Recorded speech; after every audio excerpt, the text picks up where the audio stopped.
All right, welcome back, everybody. This is the Natives in America podcast, and this is your host, Benjamin Juan. And with me, as always, is my co-host, Skyanto. Hey, what's up? How y'all doing? There he is. We're back, people. Sorry about the disappearance of our episodes. We were doing real good for a long while, and then our schedules got really mashed up, and we've been struggling to keep it going. I take the blame on them not going up fast enough. We're gonna get one out probably a day, 1 week before this, and I'm gonna work on it. We're gonna try to figure this out. We got a bunch of guests willing to come on now, and so we should have some. Huh? I say we got a guest today. Yeah, we got a guest today. I just wanted to announce that we got a lot of people lining up now, and we're gonna be doing a lot of interviews. So just stay tuned, everybody. Tonight we have a guest.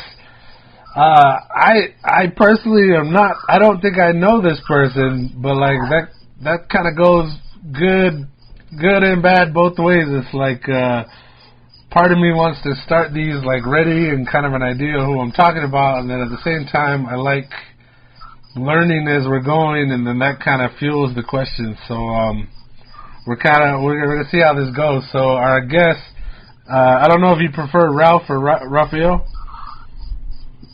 Either one. Okay, so Raphael Mendoza. So say hello.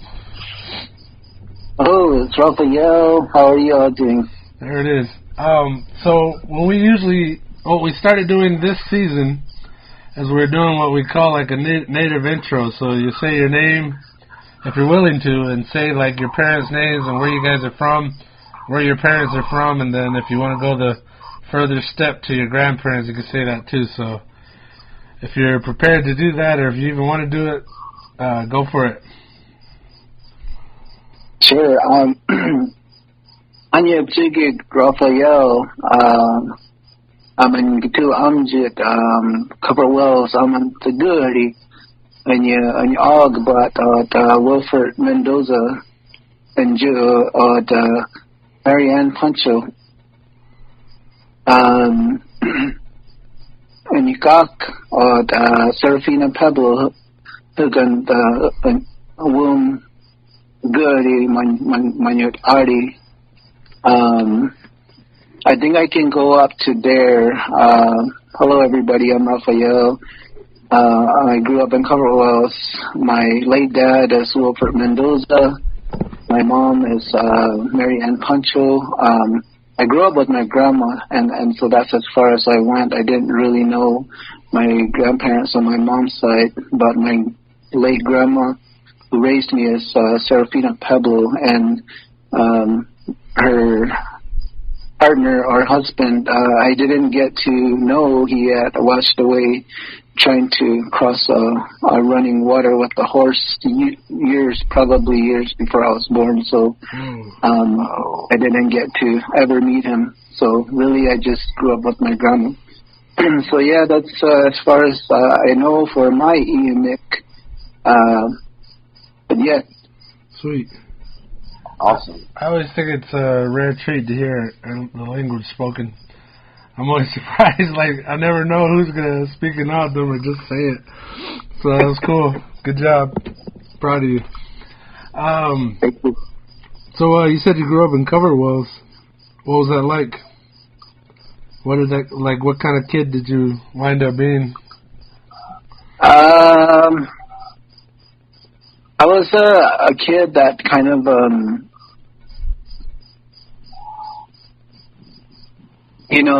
I didn't.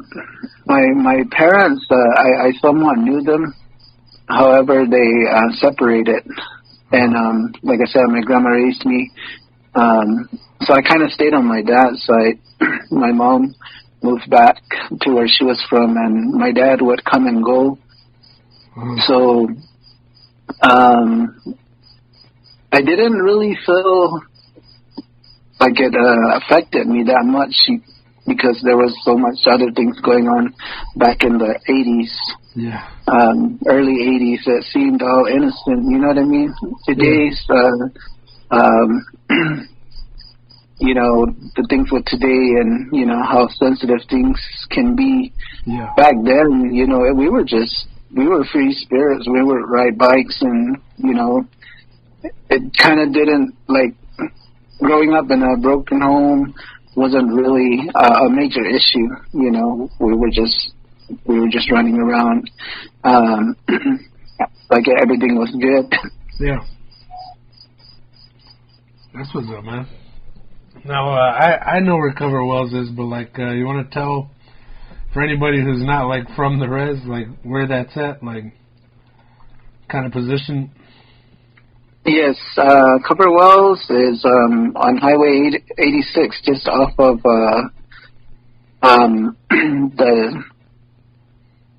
just off of Highway 86 and Route 15. So right there, you'll see the Cover Wells store. It's a news store, but that store has been there forever.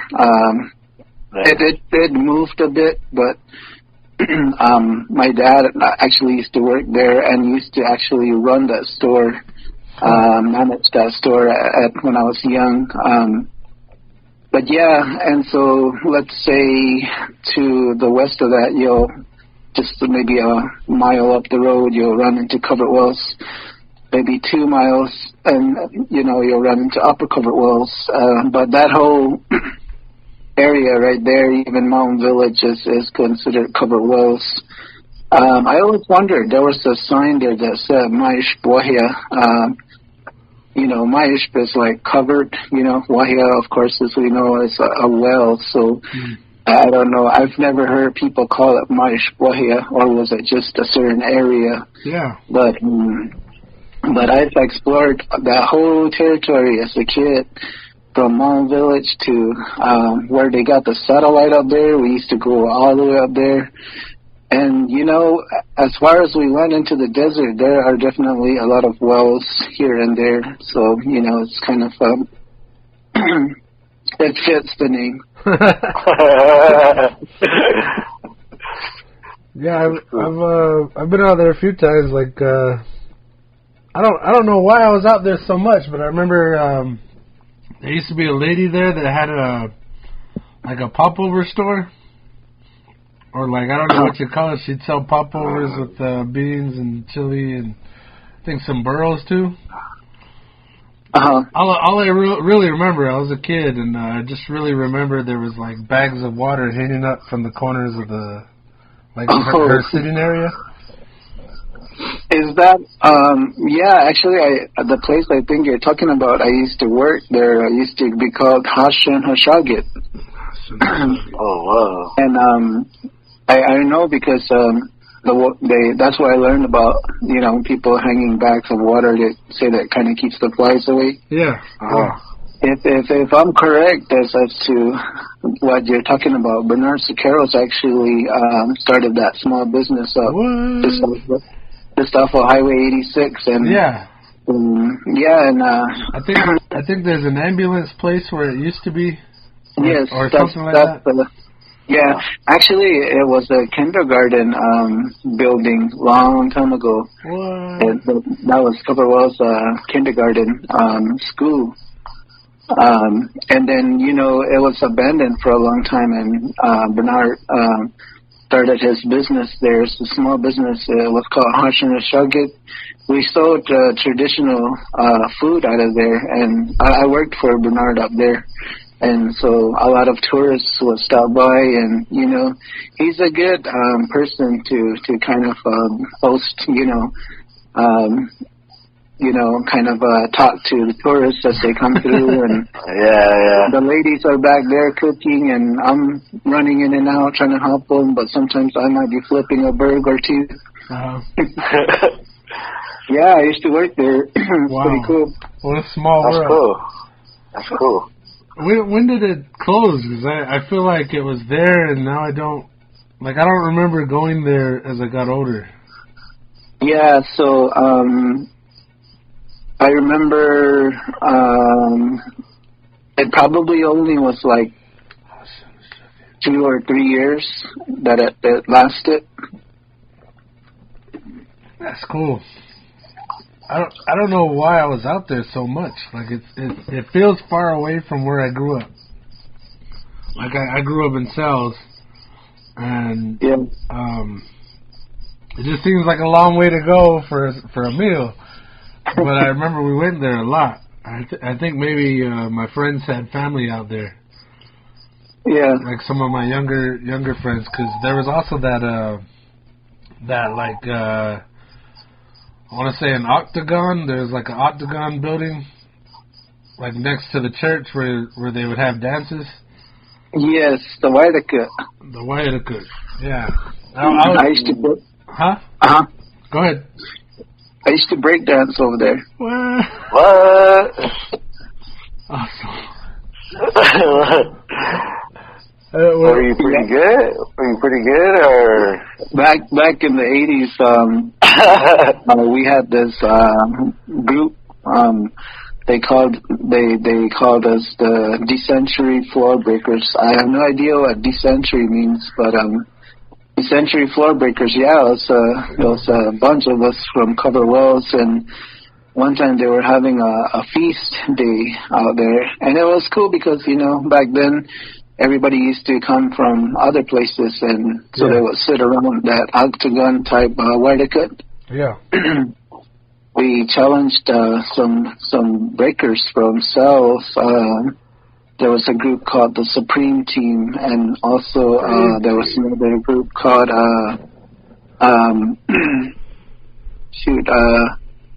can't even remember the other group. I don't know if mentioning names is allowed, but I know some people that were part of those groups. I think part of the fun is people hear their name and it's like, oh yeah, like as long as it's associated with positive stuff and you're not putting somebody in jail or something. Yeah, well, for one, I know it's safe because we're kind of cool with each other. Today, Mike Henry, I think he was. I want to say he was with the Supreme Team. Their group from Cells came up. It was like it was the time. It was that time. It was, cool. And so they got invited, and another guy. There's another Mike out of Cells. This guy used to do some really cool suicides, and I'm trying to think of their name, and it'll probably come up. But we used to challenge each other. That was cool. What was your specialty? What was your what were you really good at? Well, I actually practiced doing the suicide on a mattress for like a long time. Basically, you're just, doing a flip. You land on your back. And I really wanted to pull that off, so I kept practicing on this mattress. And that day, I actually did it and pulled it off. Everybody was all freaking out. Nice. I felt like I got some points there, but when this other group from Cells came, and it was their turn, this dude did it better than me. Like, he really threw himself into a flip, and so it was cool, though, Yeah. It was good to see. Man. That's cool. We need to bring that back. Yeah. Right. Inter-village challenges. Dance off. Dance off. We got our dance off. Did you guys know it was gonna go down, or was it just like spontaneous? Our group's here, your group's here. Let's we actually knew because part of that committee, they were members from there that were getting ready for that feast day, and like I said, it was the era, so they knew we were, hanging over there doing our thing. Nice. They asked us, how would you guys like to, dance at this feast day? Cool. And then we were going to be inviting other groups. So we were like, yeah. So from that point on, we all practiced, who's going to come in first, or how are we going to pull each other's in and whatnot. Yeah.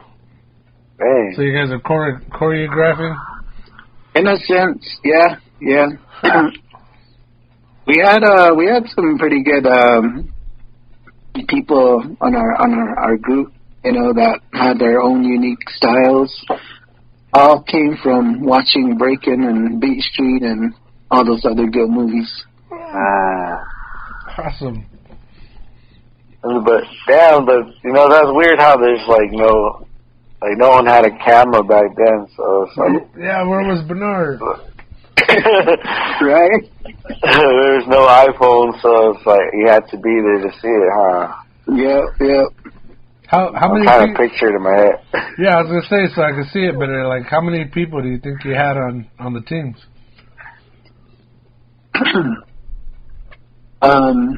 On our team,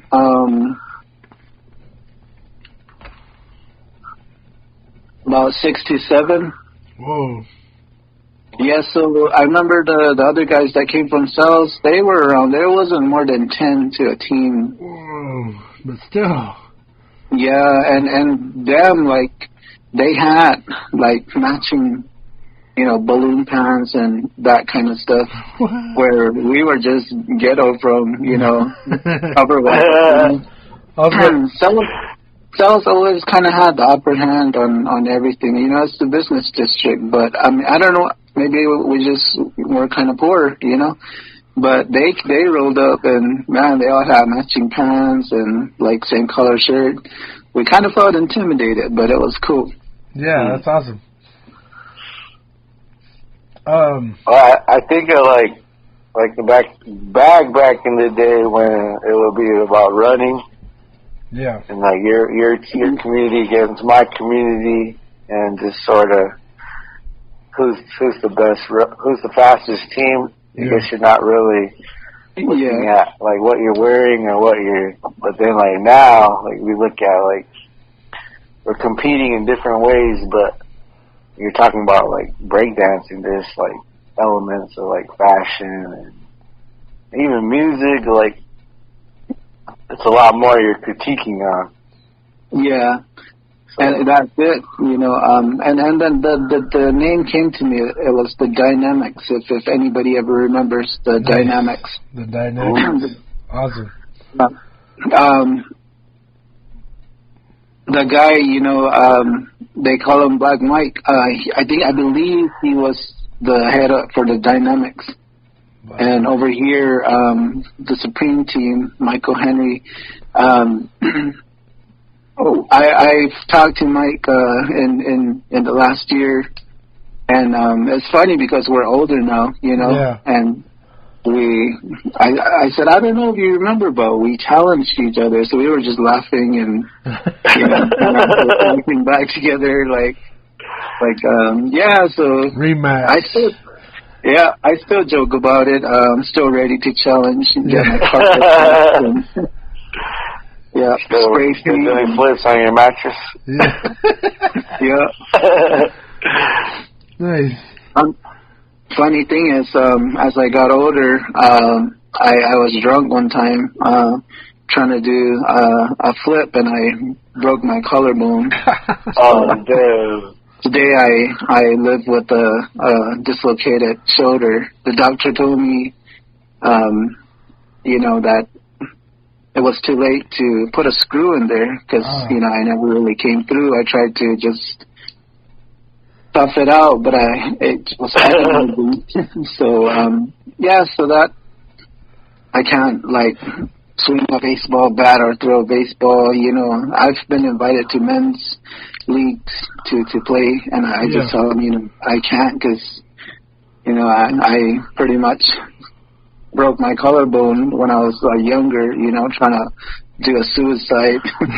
Oh, man. I'll never dance again.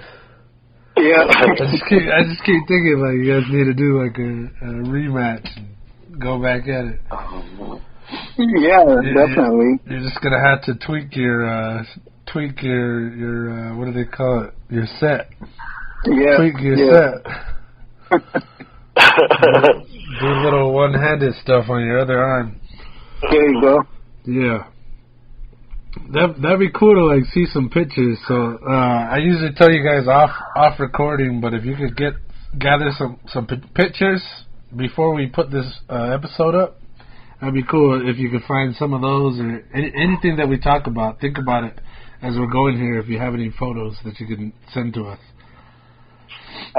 Not to get us off topic, but when I, approached you about doing the interview, it was because I know you through The Guardian, or at least that's where I the most information I know about you is through your guitar playing. So you're talking about breakdancing. I'm like, hey, well, when did the guitar come in, or was that always?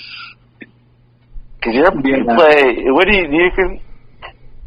I guess, what do you consider the music you make now?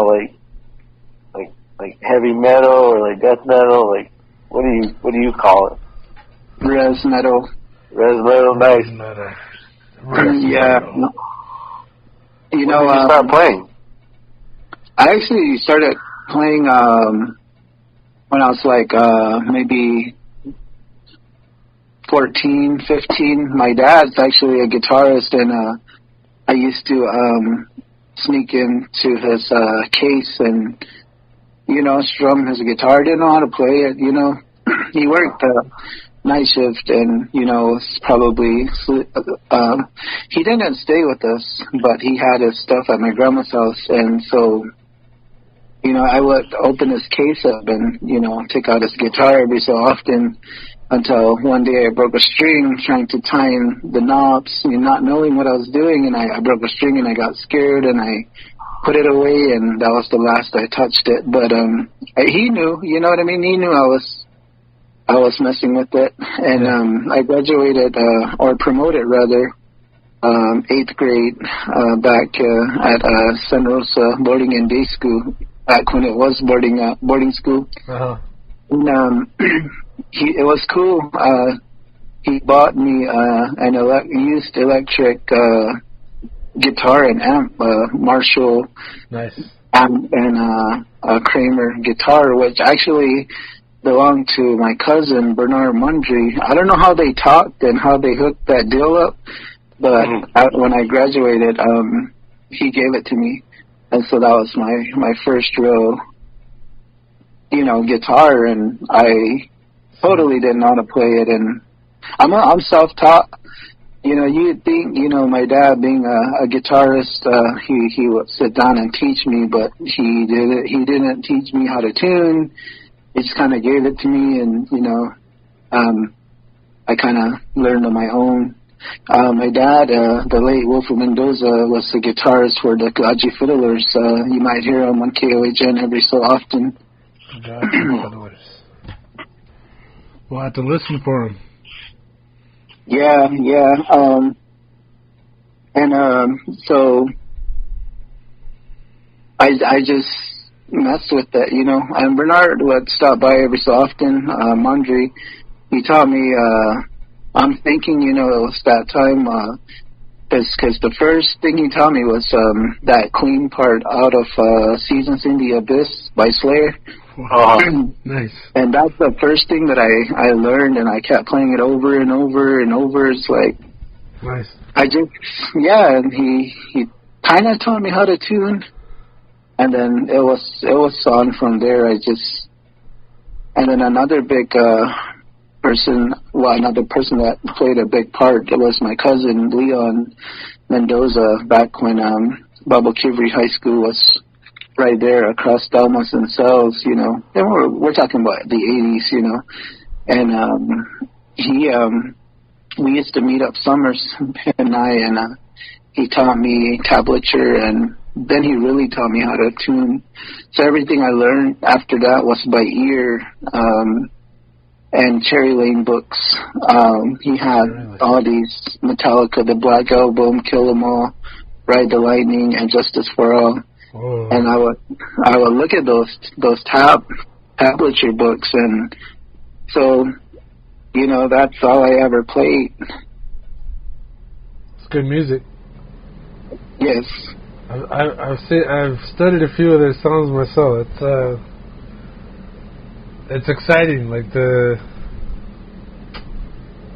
chordage, the finger picking, they've always had like a talent for, well, Metallica anyway is what I'm talking about. Great music, and real simple too, like simplified chords and all that, insane solos. So yeah, that's pretty cool that's how you started. I think most guitarists wind up starting that way too. Like just, I don't think any one of us started knowing music, how to read notes. But we start with the guitar and just play with it, and then you learn to tune, and then you get better at that, and then you learn tabs. Right. And you don't necessarily ever learn music unless you decide to go do that. Learn the notes. Right. Man. And back then, the boarding school days at San Rosa, a lot of the guys were going through band, and a lot of them went on to join what was Chicken Scratch back then, Wired Bands. Yeah. I know a lot of them that went through band and went on to become wired musicians. Wow. And so I mean, I wonder if I actually went through band, because I didn't. Would I have, joined somewhere? But it was, again, the 80s. There was this whole crossover with what they called the British invasion of metal, and so I was into the early stuff like Iron Maiden, Judas Priest, Motorhead, all these British bands that were kind of crossing over to what was happening here in the States, in the Bay Area, and kind of, it was just, that was my thing, Yeah. And so I was more into metal, back in those days. And a lot of us were, so, I think up to today, it's just kind of something that I appreciate, growing up with. Yeah, I always find it interesting how much culture comes from outside. Like we've been exposed to it, and I bet people on the outside looking in wouldn't think that would happen. Like we would be exposed to all this, like the music you're saying, the British explosion.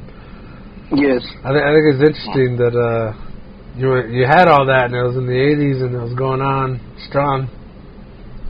Like I like when you keep saying the 80s. Oh, it's the 80s, because like whenever I was exposed to breakdancing, I want to say it was like the 90s, like late 90s, maybe right before 2000s. Like I was born in the 80s, so like the only thing I really recognize from the 80s is like the outfits, the hair, and the music.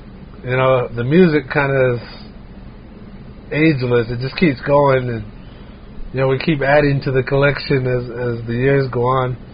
But like I like that you keep saying that, like, oh, it was the 80s, like it was hella breakdancing, and I don't even think of the 80s as breakdancing because I got exposed to it way later. Yeah, but yeah, I like this. I like this perspective and this image you're painting of the 80s. It's not a, I don't know. I don't know if I should say it's not a coincidence, but this I still listen to. I drive from Tucson to Sells, and I have this 80s playlist that I jam to. Nice. Like Tears for Fears, A Flock of Seagulls, Cheap Trick, who else is there? Some Billy Joel, Foreigner, Night Ranger, Madonna, Duran. So, I mean, those, I can name those just off of my head, but I've got this cool 80s playlist, and I've been listening to it for like the last couple of months. Just, it doesn't get old, Yeah. Nice. You gotta send us that list. Yeah. I was just gonna say though, but like, so is Guardians your first band that you played in, or have you done other projects in your like throughout your years playing? Yeah, actually, it's my second real project. Our drummer, he goes by AJ, but I know him as Anthony Johnson.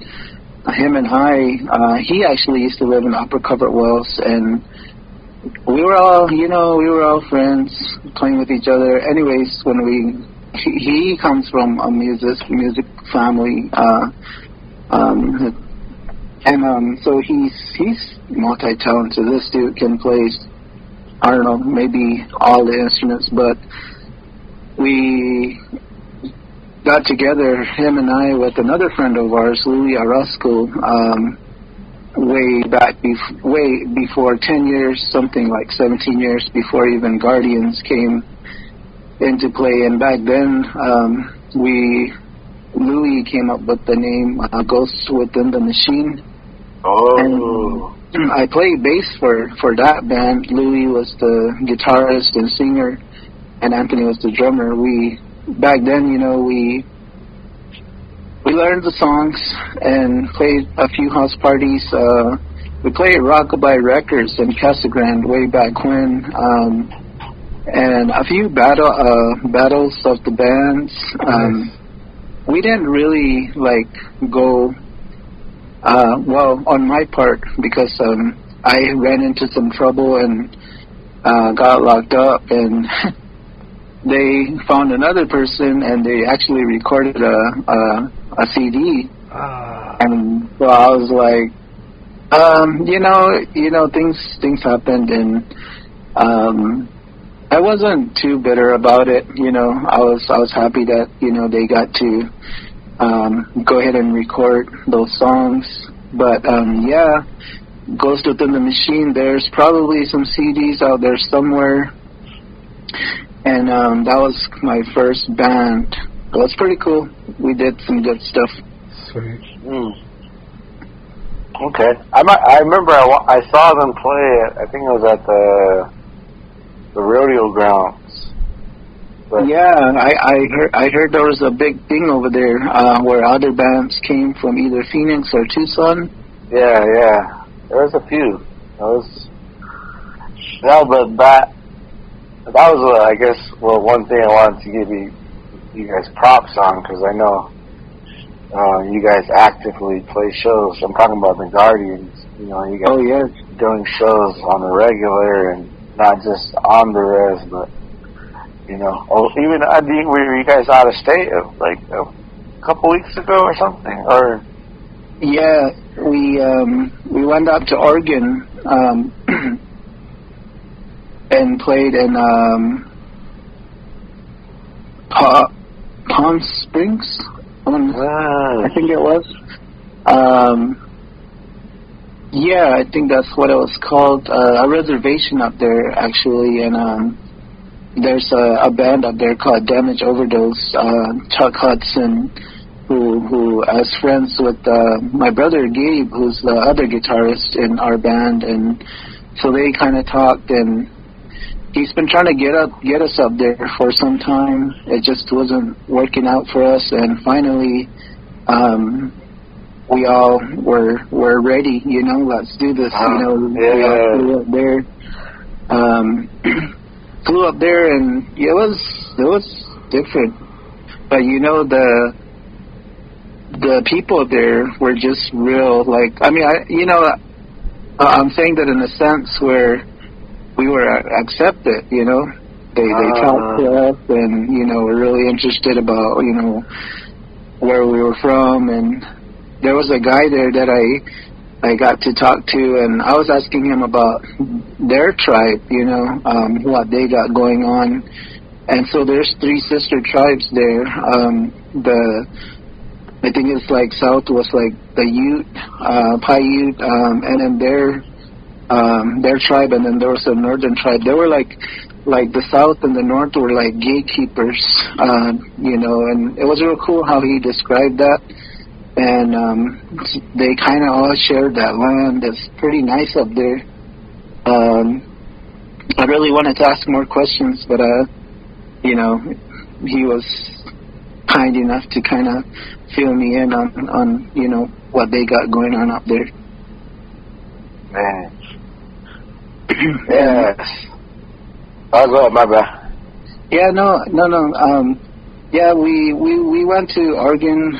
Prior to that, we played in LA. And then there's a band that we really like, Broken. They're out of Rio. What's this place down south here? And they take us into Mexico, and that's a whole other story, as far as equipment. When we went through the border checkpoint, it was serious, and you're taking equipment, so there's no guarantee, and they're not liable for us losing our equipment or anything that would happen to us. We weren't insured. So we were taking a risk. We had to get all our serial numbers on every piece of equipment. We had to literally kind of put it on like an invoice type kind of form. Wow. So we had to do some legwork for that one, kind of the business part, and then we had to present it to their office there before we got to cross the border, and so that kind of took a while. Then they had to come out and look in all our vehicles, look at our gear, how many people are going across, and that was like, it kind of seemed like we were like we were in trouble, and then finally we got the green light, so we crossed over, and there's a bar over there called the Roots Bar, and it's pretty active for musicians. We played a show there at 2:00 in the morning, which was different for us. It was so weird. But bands played like throughout the night there. It doesn't even end till like the morning. Nice. And yeah, we had some pretty good feedback there as well. Of course, we have friends in Northern Arizona, Navajo Nation. We played in New Mexico, Dulce, Farmington, Gallup, and then even Globe here, 2 lanes. So, throughout our years, we've definitely made a lot of friends in the Apache reservations, Navajo Nation, and then here in the scene with Phoenix and Tucson, which there's some group of people that are trying to collaborate the two instead of kind of being separate scenes, and so they're trying to collaborate the scenes by doing shows with mixing Tucson and Phoenix bands. Wow. And then we've had our share of opening up for professional bands, like Flotsam and Jetsam, who I grew up with, also Ex Mortis, Raza from Brazil came through. We opened up for Green Jelly. That was a fun show. And awesome. I'm sure there's one more, but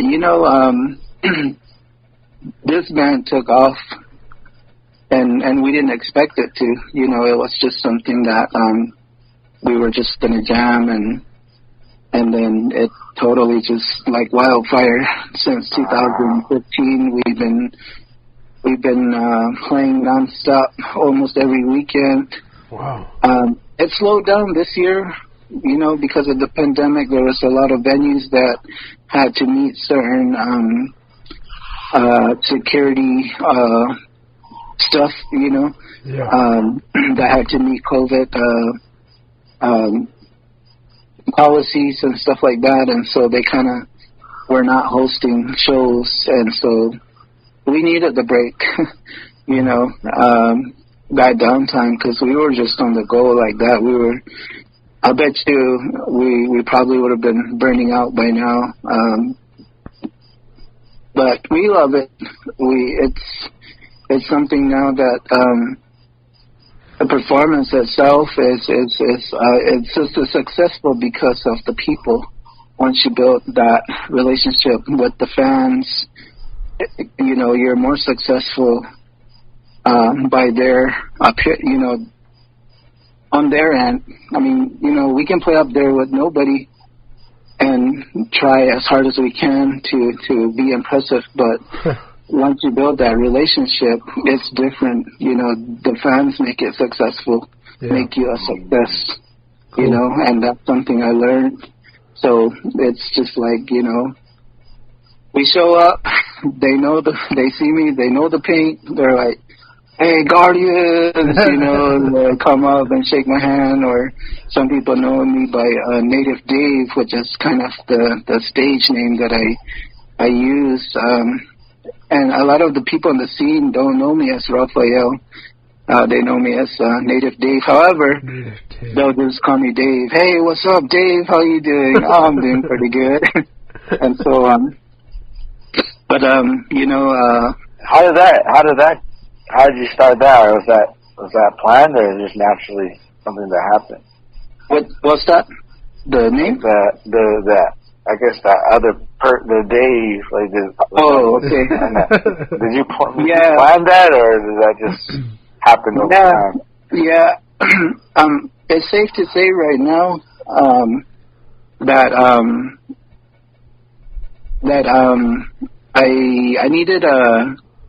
I needed to be anonymous somehow, because I've been employed with the nation 10 years now with the behavioral health department within the Health and Human Services. And, you know, because we didn't expect we didn't expect all this, you know, to venture out of the nation. And I needed to, I've worked with a lot of our members from Tonahatam as far as the service work that I did, and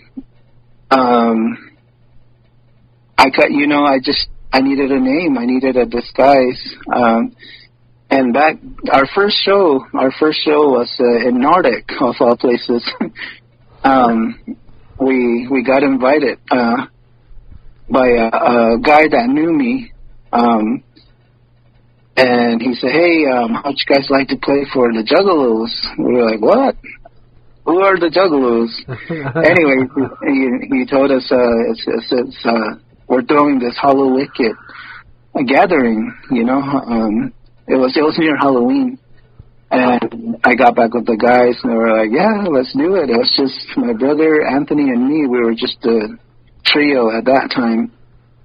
And I needed something, you know, because if people were going to be there that I've worked with through, you know, behavioral health and that type of, you know, I had to remain anonymous, so I wore a mask.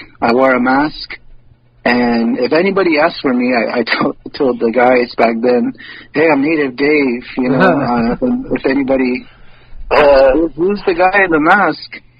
And I definitely can show you a picture of the mask I wore back then. Yeah. And Native Dave, really, because, you know, I'm a big fan of Dave Mustaine from Megadeth. Nice. And, of course, you know, we're natives. So I chose Native Dave. Like, Dave Mustaine is my superhero guitarist, you know. I really love his style, his spider playing and so on. But that's how I came up with the name. It was like real quick. I'll just go by Native Dave, you know. Cool. And my brother and Anthony, they just were themselves. But yeah, we played that show, and then after that we played a Gaji Street Fair in 2016, and that was something else, because there was over 300 people there, you know, respected people too, nice. Elderly, you know, it's a street fair, you know, we got vendors everywhere, we actually have videos of us performing there. They have all these kids standing in front of us, you know, kind of amazed, you know, in a sense. Yeah. But, you know, that went well because we thought, man, there's elderlies here. You got the chairman over there of the district, you know, the representative. Yeah. So here we are plugging in and tuning up. But, you know, thanks to Delilah and Selma out there, she was working with the store at the time who reached out to us. And after that show in 2016, we weren't too much into Facebook, you know. I never was. I barely got into Facebook in 2015, I think, at that time. And so we heard about it, you know. So we were like, let's create a band page. So my brother creates a band page, and we put some videos on there. And next thing you know, somebody's hitting us up from Phoenix. Our first show in Phoenix was at this place called the Yucca Tap Room. And it's, yeah, and so after that really was when it took off like wildfire, and the rest is history. Awesome. Really yeah, cool. So I go by Native Dave, and the mask was really hard to breathe in. Yeah, I bet. When I would play, because, you know, we're playing in the summer, and I found it really hard to breathe in, and so the reason why I started wearing the paint, you know, again, to keep my anonymity, I chose to because I grew up with Kiss, listening to Kiss as a young kid, you know, so amazed with the theatrics and, you know, explosions, and so I always wanted to, you know, be like Kiss. I used to steal my grandma's powder and put it on my face and look in the mirror and put it on my tongue, and she busted me one time and got after me, and you know, yeah, and you know, it was just a thing, you know. I was so fascinated with Kiss, and but you know, when I switched from the mask to the paint, I was thinking of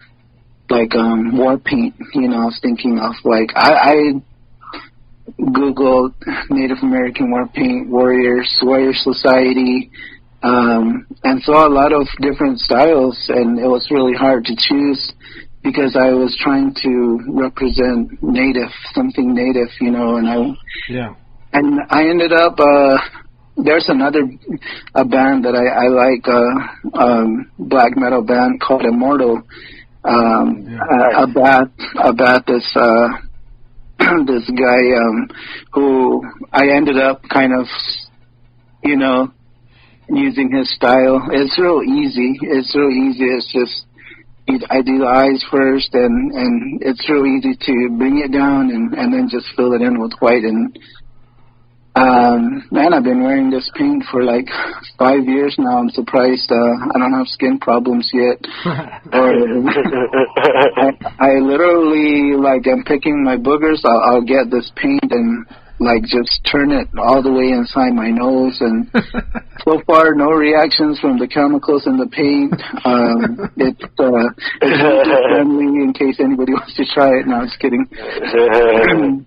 But yeah, you know, so it's a mixture of me wanting to represent, you know, like a warrior society, war paint, and you know, just liking this other guy who had the style that I'm using now, but also just growing up with Kiss, you know. And there were other bands back then, like King Diamond, who wore face paint, who I was very fascinated by growing up as a kid. So thanks to Party City, they sell paint year round. Shout out to Party City. Yeah. So none of the other band members like, I'm gonna paint up too, or? Well, yeah. It's funny. And I'll actually dig these pictures up and send them to you. Cool. Me and my brother started out with paint, and then our first singer, Chuck Domingo, he didn't really do it. He wore a mask to begin with, but then he kind of, I don't know, kind of started to want some paint. Hey, let me get some paint. Sure, Yeah. So my brother Gabe, myself, and Chuck were wearing the paint. But then there's this one show that we played at the Acronaut down in Gallup, and there's a picture somewhere where our drummer of all people wore paint that day. It was so cool. So we all had paint, and if you look at his paint, it's actually like like a native style, like as if he was gonna powwow or something. Cool. So that was a cool time. I was feeling that show because I was like, wow, these guys put on the paint. But yeah, as of today, Gabe, my brother, doesn't wear the paint no more. Anthony doesn't. Myself, only because it's kind of what people expect, Yeah. I've often talked with my partner, and told her, I wonder what people would think if I just showed up one day with no paint, And she said, I don't know, Who's this guy? Right? People expect it, and when, like I said, never fails when we show up, that's the first thing they'll notice. Yeah. Hey, Gargans is here. Hell yeah, things like that. Yeah. But yeah, Chuck and I pretty much are just wearing the paint today, but I've always wore it. And what I say is safe, and to mention, that's where it came from as far as me working at behavioral health, is because after 10 years, I'm going to put my resignation in August 1st. So that's why I feel okay to share that part, Cool. Otherwise, I'd probably get in trouble for sharing that. No, but I understand that where you're in the public, and Yes. even to be in that line of work, you got to be confidential at the same time. So Right. Yeah. Right, exactly. But I also think of like the luchadors in Mexico, and they wear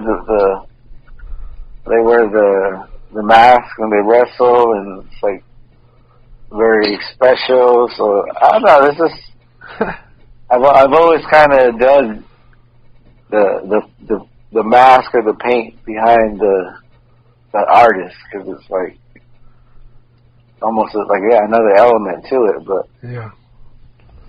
A little bit of mystery. Yeah, definitely. But Kiss didn't they do an album where they weren't wearing the paint? Yes, 1983. Look it up. We were shocked. Put it back on. Yeah.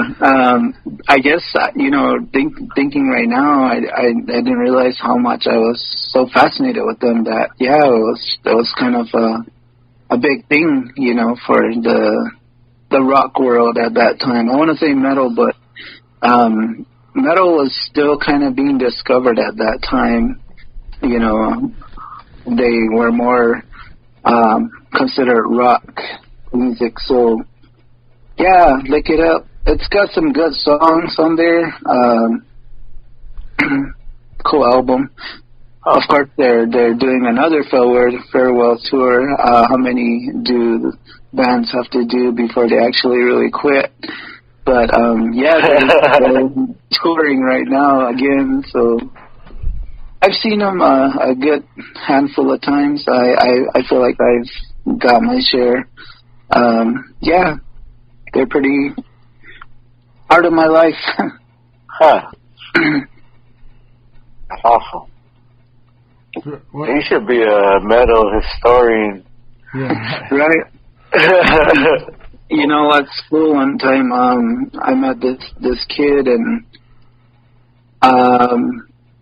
he showed up with a shirt, Slipknot shirt. It's like, asked him about him, and he was kind of telling me about, you know, what he's into, and I actually kind of did this whole School of Rock type kind of thing, you know, where I kind of really went back to, you know, this British invasion earlier before it was the Beatles, and kind of influenced the world, you know, with their songs. And I think the second coming after that was the metal part, you know, with those bands from that way, you know. But yeah, definitely I got to do that one time. I felt like I was kind of like a historian. Well, even like in the metal, like the death metal, like how they kind of have like an underground and then sort of like the mainstream. Like Yeah. Even within the underground, you kind of got to know your history, you know. your genres. There's some that are undiscovered that are really sick, and I don't say that in a negative way. That are just really brutal, you know. Like, wow, that's crazy, you know. Brutal. Right. But, you know, kind of going back to, you know, what you were saying about the masks, as far as like, you know, kind of being drawn to paint or mask within characters, it's kind of true in a sense that you kind of develop this second nature of a character. Is on stage, you know, once I hit the stage, once I put on the paint, you know, I'm cool, you know. But once I get off the car and, you know, walk into the venue or even mingle outside and whatnot, there's just something about, I don't even have to try anymore, but before I was like trying to fit in, like, you know, like with the people. But I think the paint itself was kind of, you know, making its way for me.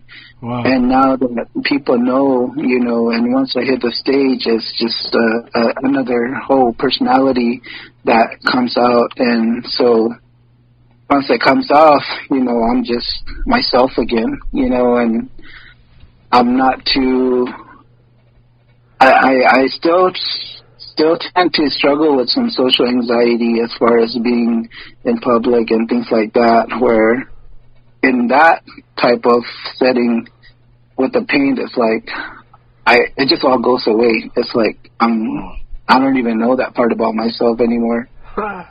Cool. Wow. I like it. Yeah, it's funny when Sky was warming me up, telling me who you were and all that, like, in my mind, like, and he was saying, like, oh, you kind of do the same stuff he does. And I was just like, oh, cool. And he was telling me about the band and the Guardians, and I was like, I don't know, in my mind it was like, oh, that was back in the 90s or 80s when you were doing this metal. And it's cool to hear that you're it's current. It's all the way up to now. Like, that's fantastic. Like, it's really, really cool. Yes, definitely. Like I said, you know,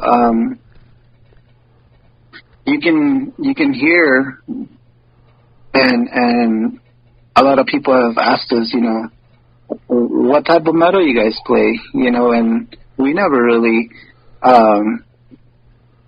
you know, decided on a certain genre or a certain type. We just knew that we grew up with metal, you know, listening to anything from Slayer to Metallica to, what else did we listen to? Sepultura, And then, like, for me, like, older stuff like Venom, you know, all those old, you know, Creator, you know, bands, you know, we were influenced by those, you know, and so then, you know, we didn't really use any, like, newer stuff as an influence, like Slipknot. I think new metal started with Slipknot, Disturbed, and Mulvane. Prior to that, you know, the older generation was kind of phasing out. Of course, you know, they're still doing their thing today, but I think for us, you know, it was bands like Sepultura, Soulfly, and things like that, where, you know, we wanted to just play that style. You know, we didn't really think of what to label it as, but we call it res metal. I will always hashtag res metal, and things like that. Yeah. So basically, when people ask us, "Oh yeah, res metal, what's that?" Well, you know, you'll see in a couple of or we go on at until this time, and but, you know, it's been acceptable, and there have been people that did small clips of us and kind of talked about the scene, and I've seen people label us as not just one. It was there's one that was recent. They put a lot of labels on us, black metal being one of them, which we don't totally associate with as a band. We're not a black metal band, but, you know, people will mistake us as a black metal band because of the paint. And like speed metal, death metal, and stuff like that. Like, it's kind of funny looking at that, like, oh, I guess this is what type of band we are, you know? Like, how did you guys come up with that? So, you know, you'll have your critics. So far, everybody's been good to us. And, you know, however they want to see that for themselves, that's cool. We're just out there having fun.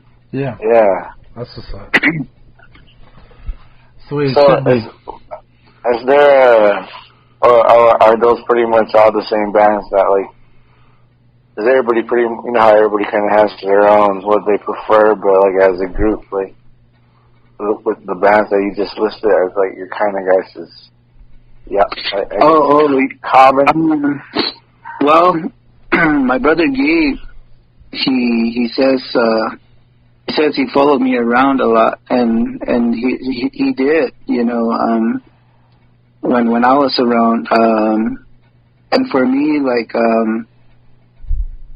I was influenced by Judas Priest, Iron Maiden, Motorhead, and then, you know, Venom, and local bands like Flotsam and Jetsam and Sacred Right, to, you know, again, Creator, Sodom, those bands, and then came, like, the Bay Area, Testament, Violence, Forbidden, all that stuff was going on back then. So that's kind of like what I like to dig into as far as influences. But my brother Gabe, I noticed that he was really into Trivium, which is kind of hard for me to get into. But he's more into, like, Trivium and Machine Head, and, you know, he's younger than me, so, you know, he has his style. Yeah. But I noticed he would be into, like, Soilwork, Trivium, Machine Head, stuff like that. Anthony, he's definitely into Soulfly, like, that's his main thing. Sepultura, JR, our bassist, he's very music oriented. It's hard to tell what he's totally into, but he's more into technical stuff because of his music abilities. He's very talented. Chuck, our singer, is into black metal. He's the youngest of the band, so He favors a lot of black metal bands, and then I like black metal secretly. No, I'm just kidding. I like black metal, and so he'll shoot me something and say, "Hey, I discovered these," through a text message or whatever. And I'll check it out, like, okay, cool. And then same thing, like, I might hear something really cool. I'll shoot it to him, hey, check out these guys, things like that.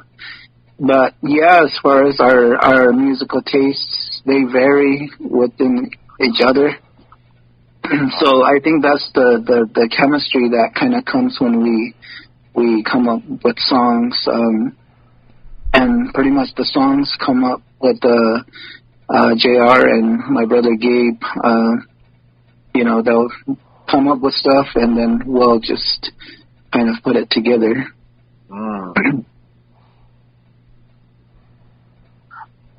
Well, you guys play so much. Do you guys need to practice, or do you guys throwing it down practicing? It's funny you say that because we don't practice at all. We just show up and play. We practiced in the beginning a lot. We probably have close to 20 original songs. We never play covers. However, there's this guy, what was his name? This guy's a businessman. He's an artist also. And he was having an art show at the Desert Heart of Herb Museum in Phoenix.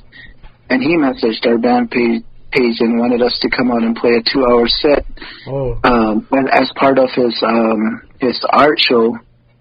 And so it was kind of weird, like, okay, and so at that time we didn't really have a lot of songs, but we did cover Sepultura's, I think it was Roots, Territory.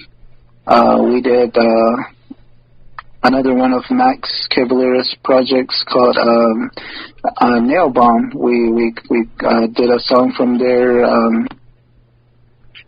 I forget the song. And then we did Slayer's Skeletons of Society. So those songs helped us to kind of fill that 2-hour set. That was pretty cool. It was different playing a cover and feeling the energy of the song. We play in drop C tuning, and so it's very low. So it kind of sounds pretty cool. I've always played in standard E tuning as I was growing up. And then I heard of drop D, but then when these guys invited me to play with them, they were playing in drop C. Like, what the hell? Like that's really low. Yeah. So, and I think that's kind of what's unique about us when we play is the sound is very low. It's we got some good tempos that match that sound. Cool. Alright. So do you have your dream guitar, or nice. What kind of guitar are you playing?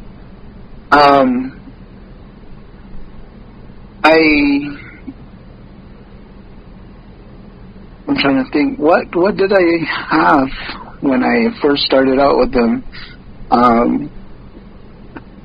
I scored this Razorback. It's a Dean Razorback. It's a Diamond Darrow, right? Dime series, a signature guitar, and that was my first one. I would say yes with that one because I guess I left out Pantera. Who's not a Pantera fan, but that was kind of part of our influence. But I was really into Dime as well.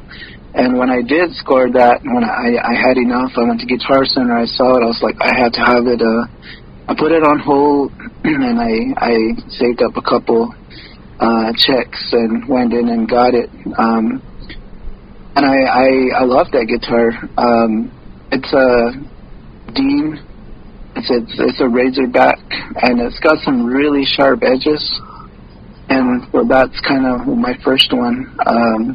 The second one, which I kind of retired that one, but I still take it as a backup.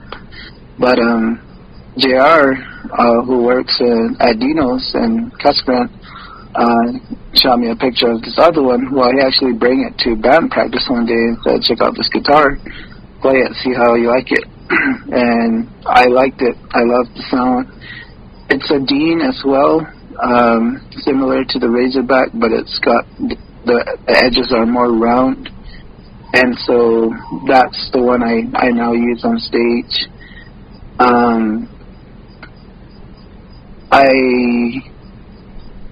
I feel like I'm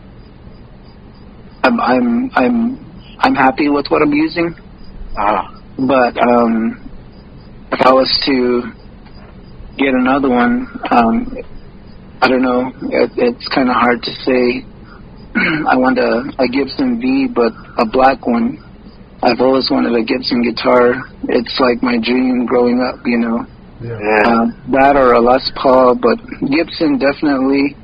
I think Les Paul is just because, you know, everybody has to have a Les Paul, but, you know, I'm not so, not so fortunate to how they're expensive, but I think if I was to bring another one on stage, it would have to be a Gibson V, a black one. That would complete me from my era.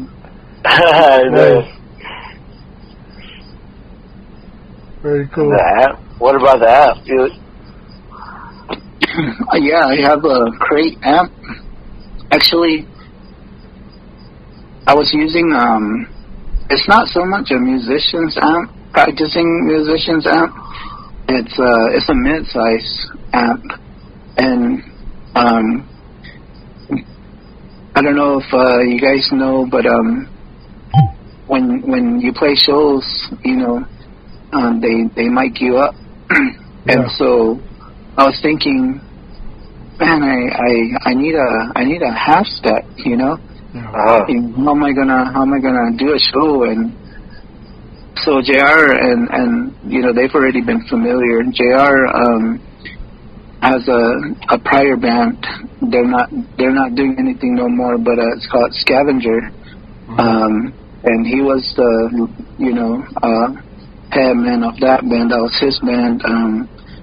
Anyways, you know, he's like, no, they'll mic you up. It's like, all right.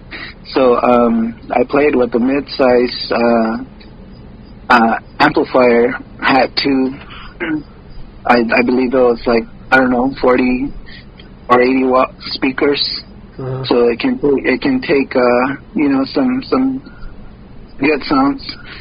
And basically, you know, they just mic us up and you know, they control the volumes. Yeah. But I felt like my brother was, he had a crate head and a crate speaker cabinet. And not recently, but in the last couple of years, I was looking on Facebook, people selling their stuff, and I bought a Marshall head, and with my budget, I found a crate cabinet.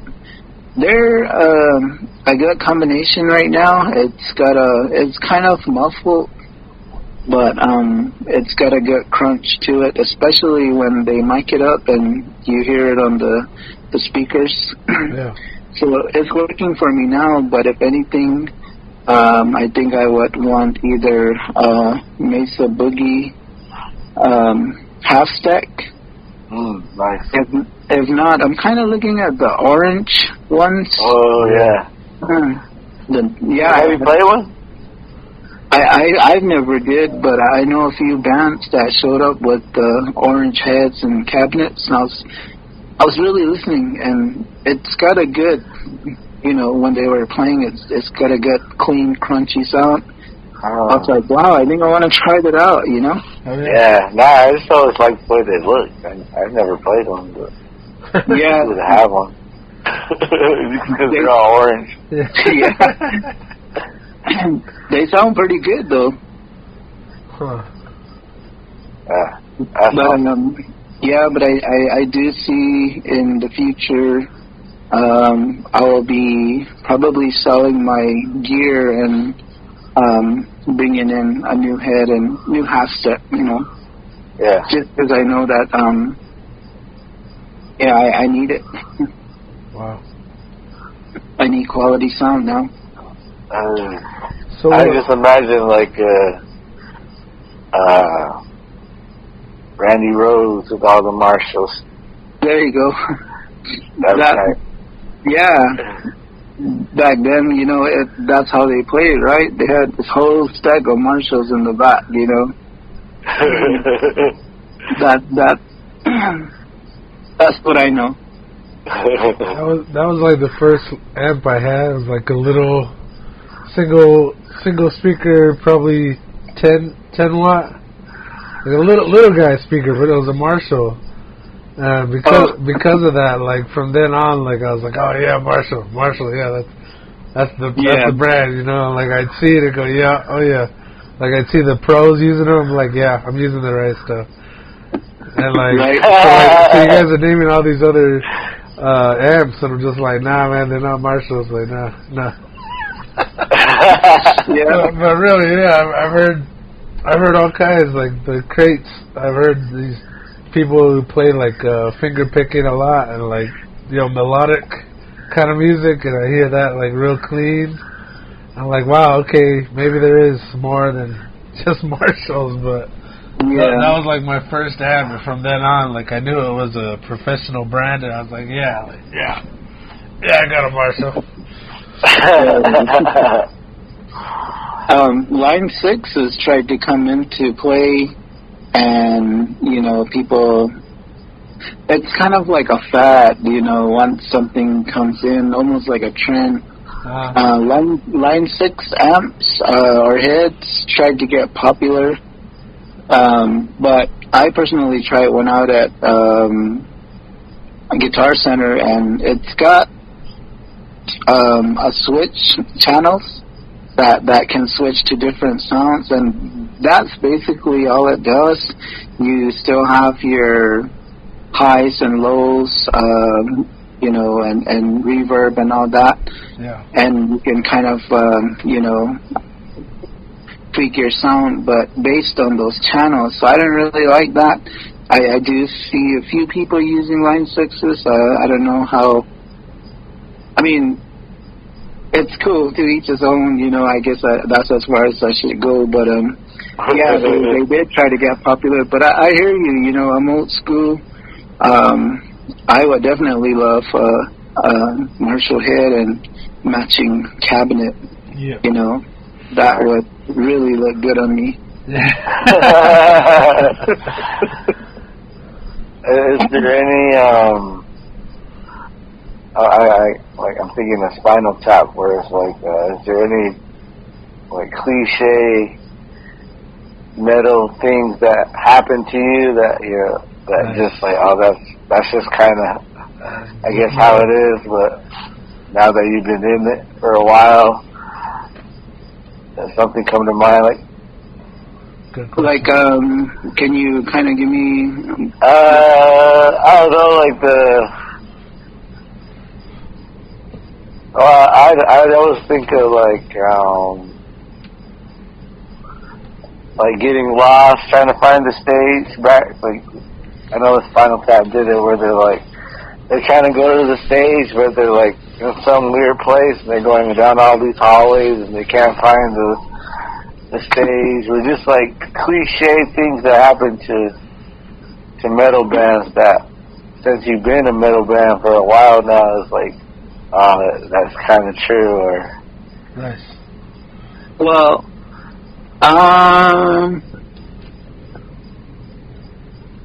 right now, you know, the venues that we play are fairly, you know, easy to get in and out of.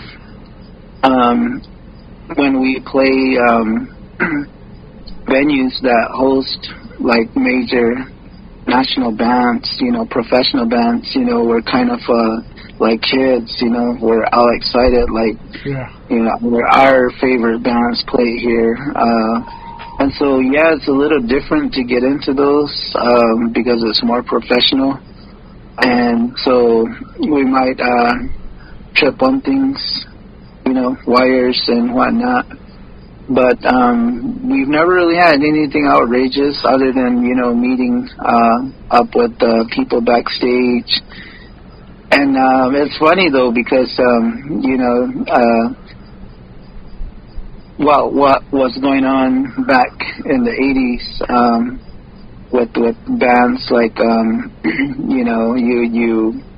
you watch a Motley Crue documentary, you hear all the backstage stuff of drinking, partying, and all that stuff, where we're literally just probably, if we're going to be the closing band, we're like the only band behind, waiting outside, literally, just kind of walking around, talking to each other's, ready to go in and things like that, but nothing outrageous as far as like that.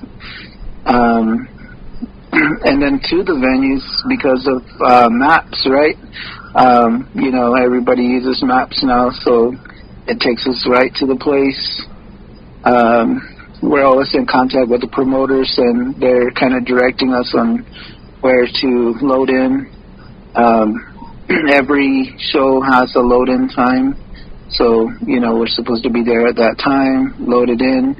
They do this thing sometimes called backlining, where, we're literally lining up all our gear in front of each other, and that's just to save setup time.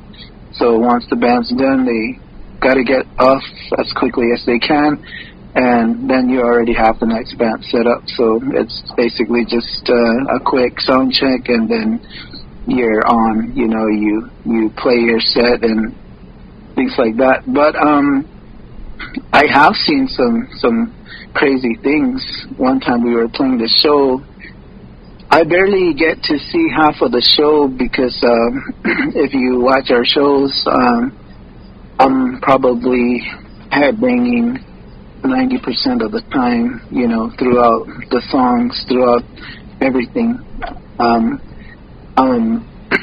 That's just, again, from what I grew up with, seeing that type of metal and headbangers and whatnot. So I'm headbanging half the time through the song. I barely even get to see what's going on. One time I came back up. I came back up and I saw these natives. They were drunk. They had these chairs almost as if they were kind of doing a round dance or something. Have you seen those guhinas where they hold up these rainbows and birds? Yeah. And they were doing that with these chairs, and we already kind of seen them. They were, they had some drinks, but I looked up and they're kind of walking around in a circle, holding up those chairs, kind of like doing that Guhina bounce. Uh-huh. I couldn't laugh because, I come up, I could see things, and then I would start happening again. But I was telling the guys, "You guys see that? You guys see those chiefs?" Like, yeah, we'll laugh about it afterwards. But we've definitely seen some crazy stuff in the pit. People have gone on stage with us, and it's not like we have bouncers where they can go and take them off or whatever. I've been knocked down by pits. One time we played again for the Juggalos in Tapawa. It was Halloween, not Halloween night, but it was on there.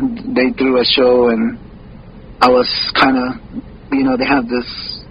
It wasn't really a stage, but I was standing in front of my amp. Getting down. I don't see anything, but there's a pit going, and I got rammed and totally just fell back onto my amp and fell against the wall, and you know, the band was still playing, kind of looking at me like, and I thought they were going to stop, but you know, like, get up, man, get back on it. I got up and kind of straightened out my amp, stood it back upright, and started playing again. But, you know, that happened also. I don't know if you guys heard, there was a recent show that they did at the Livestock over there. Really? Yeah, within the last, I'd say,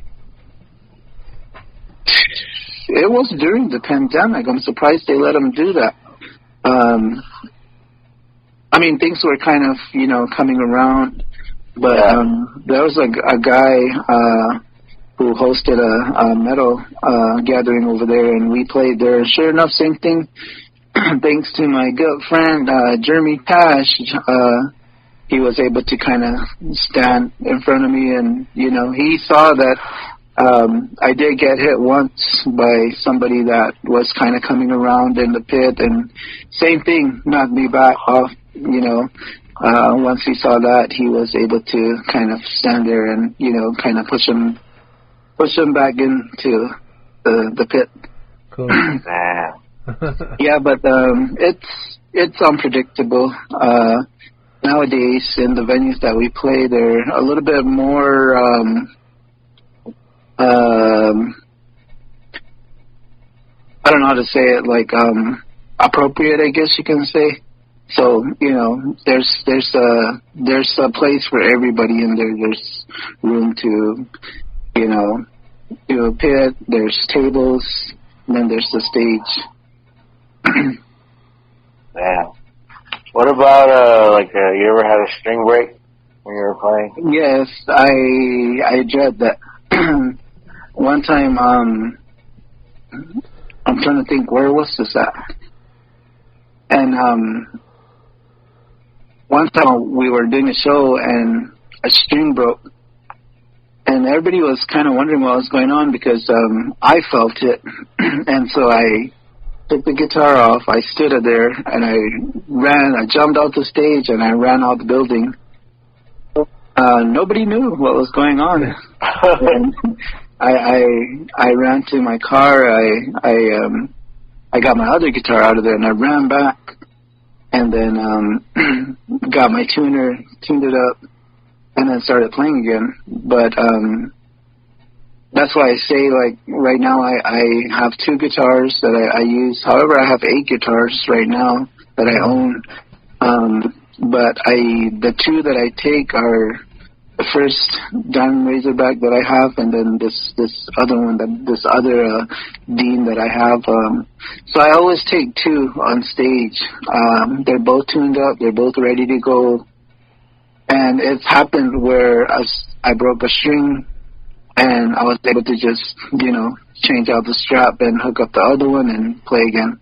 Nice. But I've talked to other bands and asked them, how often do you change your string? There was this one guy, Chuck, singer for Signal 99. He told me I change my strings every 3 months. So I was like, all right, cool, you know, and as much as they play, you know, I really kind of take that into consideration. And so I'll give it he didn't say 3 months. He said every 3 shows. Oh. However, I might go 4, you know, but anything, you know, after that, I definitely need to change my strings. Oh. It happens, and it's... Yeah. I'm watching, I think it was B.B. King video, but as he's like performing, he's changing the string, and like the song's still going, he's still playing, but yeah, he did it with swag. I always when you actually see that happen, like as an audience, yeah, it's always just kind of like, oh, what's gonna happen? What are they gonna do? Or if you're lucky, you got a guitar tech that just does it for you, you know. Yeah. there's a video talk about guitar tech. Stevie Ray Vaughan, he was, doing the solo and he broke a string, and it's cool because, his guitar tech noticed that on stage, and he kind of looked to the side to kind of like, gesture to him, and this guitar tech runs on stage and takes his strap off. He's still doing the solo, and then, Stevie Ray Vaughan unplugs his cord, and then he plugs into the other guitar. His tech is strapping the strap on for him while he just jumps into that, and he's still playing. Like, he never missed a lick. It was pretty cool. Bro. That's something cool. Yeah, my closest experience to that was the guitarist for System of a Down. Oh, cool. Yeah, it was at the fairgrounds. I think might have been one of the only times I saw them. And the guitarist, he was playing his guitar all fast, and then he tripped over a chord, and he fell down. He fell down on his back all hard, and he just kept playing, like just finished the song out on the ground. I was like, oh, or at least until there was like a point where he could get up, like between the songs and stuff. But like it amps me up to see like a pro like so dedicated to the song and the music that they just they don't even stop. Like, hold on, everybody stop. I broke a string, everybody stop. Like, I just fell down, hold on, guys, start it over. They don't do that, they just keep going. I like that. Kind of amped me up even more, like, whoa, that's fucking cool. The showmanship. Yeah, the showmanship, yeah. Definitely. Really cool. But yeah, we've had a good run so far. We definitely made a lot of connections, and if anybody's, wanting to kind of get into that, it's good to kind of plug into your local scene, kind of check out what's going on. And, as far as starting a band, of course, you got to have your material, equipment. And I don't want to say it's easy, but it's easy to kind of start hitting up promoters. Or, like, for instance, if I get hit up a lot of the shows, and I don't want to brag here if any of my band members are listening or will listen, but I get hit up the majority of the time for our shows. My brother also gets hit up, but and Anthony might get hit up, or Chuck, but I think this year the majority of them were through me. And there were times where promoters were like, hey, do you know any other native bands, Yeah. I'm just trying to fill some spots. And I've hit up other bands that I knew were doing something. Zombie Calibus down from Cells. Fracture, I don't think they're playing anymore. So, I was really trying to think of, like, bands. And when I talk to people that I see, like, they're playing guitar or whatever, or starting a band, I would tell them, hey, if you ever want to do a show, there's always somebody looking for new talent or just to fill a spot. We could definitely get you on. But yeah, I've definitely hit up many people to try to fill spots. But it takes some work, You gotta work on everything, as far as the band goes, the performance, having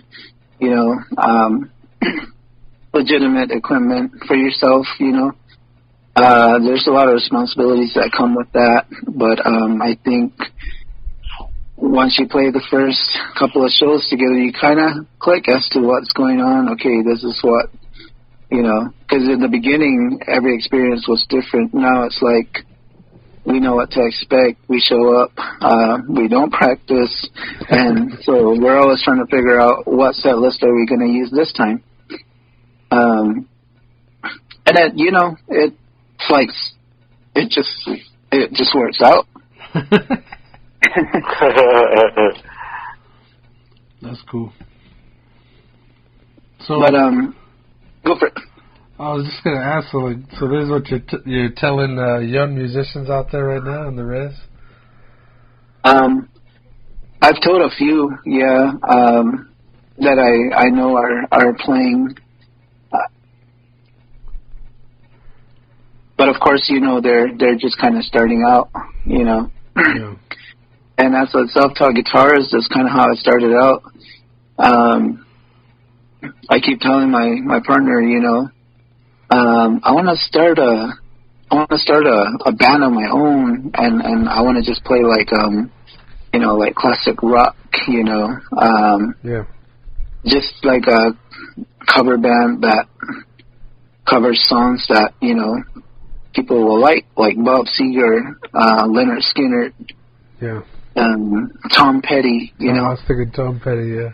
Oh, nice. Yeah, and, you know, just, you know, people want to invite me to play, you know. But, you know, one of the things with that is it's real hard to find musicians, because I could get musicians from the scene easy, you know, and we could start a band, but I want musicians from the nation that are willing to try to, you know, do this thing with me. Earlier I talked about my dad being in the Gulaji Fiddlers. I've talked to Stevie Ray Vavages. We've messaged a few times.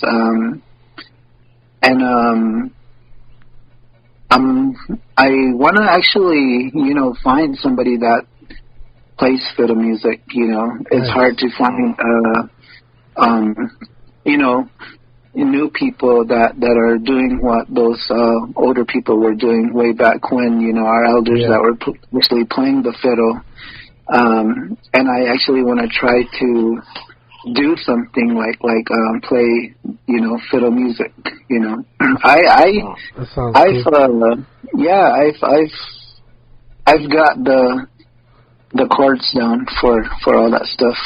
I've even played along with Big John and the American Indians, just to, you know, kind of, you know, I love those songs. You know, I grew up with them as a kid. And so, yeah, I have these ideas. Just another thing about me, I played in a band with Jimmy Ortiz. He plays classic rock. And we have this page on Facebook called Autumn Bros. Anybody can search Autumn Bros, and you'll see that I put some video of us playing in Ajo. We played a farmer's market over there.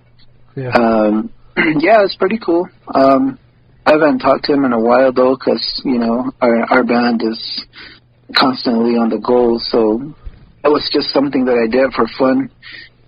We played a lot of Molly Hatchet, you know, a lot of that southern rock stuff. Yeah, so that's pretty cool. So do you mess with any other instruments? Actually, no. However, like I said, I play bass for Ghost Within the Machine. I wouldn't mind trying to mess with it again, but I think the guitar is kind of my thing.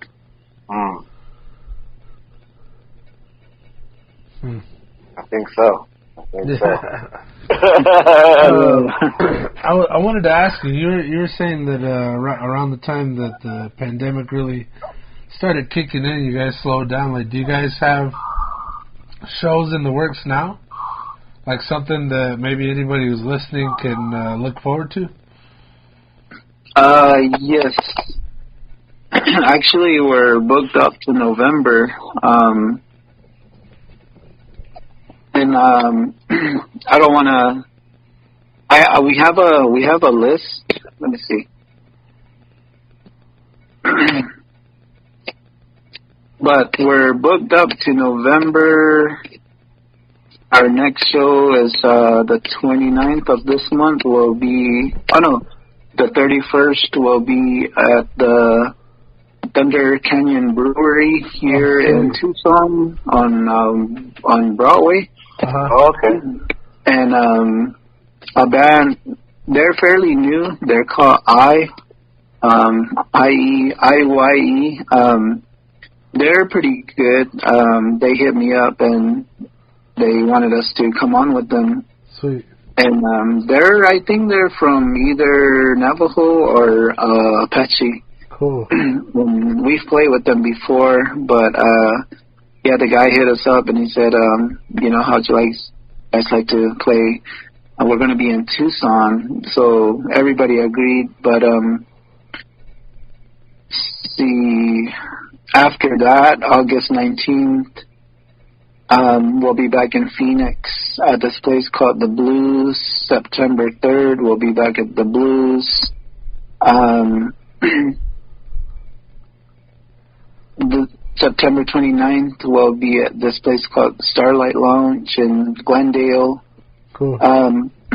We did San Carlos's rodeo and fair. They have these rodeo and fairs, and we got invited last year to play at Apache Gold Casino, and there were other bands from White River and also San Carlos, Apache bands and other bands that came from other areas. I think Navajo. But we got invited and we played that show. It was cool because their carnival was going on. We were at the casino, we wanted some Navajo burgers. Anyways, they really dug us. And earlier this year, their committee wants us to come back. So cool. On November 10th, we'll be back at Apache Gold Casino for their awesome. Their rodeo and fair again. And, we have to do the business part for that, which my partner, she helps us with the invoice. We have to write up an invoice. So it's a payout. It's a good payout among the five of us. So it's always worth going there. We've made a lot of good friends over there. Cool. And then potentially November 12th, we'll be going to Colorado with one of our bands here that we are friends with called Theosite. They want to take us up to Colorado, so that's a potential date. However, we always we're always getting invited here and there. So as of now, we're definitely booked up to November, and I already see some December shows coming up. That's cool because there's always a theme, like the summer. We're going to be doing All Native Fest, and the flyer hasn't come out for that yet, but there's going to be, I think like 10 Native bands. Wow. I was telling the promoter, that's going to be the most natives I've seen in one place, know, and all good bands too. And so that's one that's going to be pretty exciting, Yeah. To just see all these other native bands, metal bands at that, we respect a lot of them, pretty. I mean, I don't want to say it like that, but we respect all of them. I mean, it's weird. We're really good friends with you know, like when I say like really good friends, I mean like literally, you know, we talk at shows, you know, we follow each other's, support each other. Some Navajo bands, some Apache bands.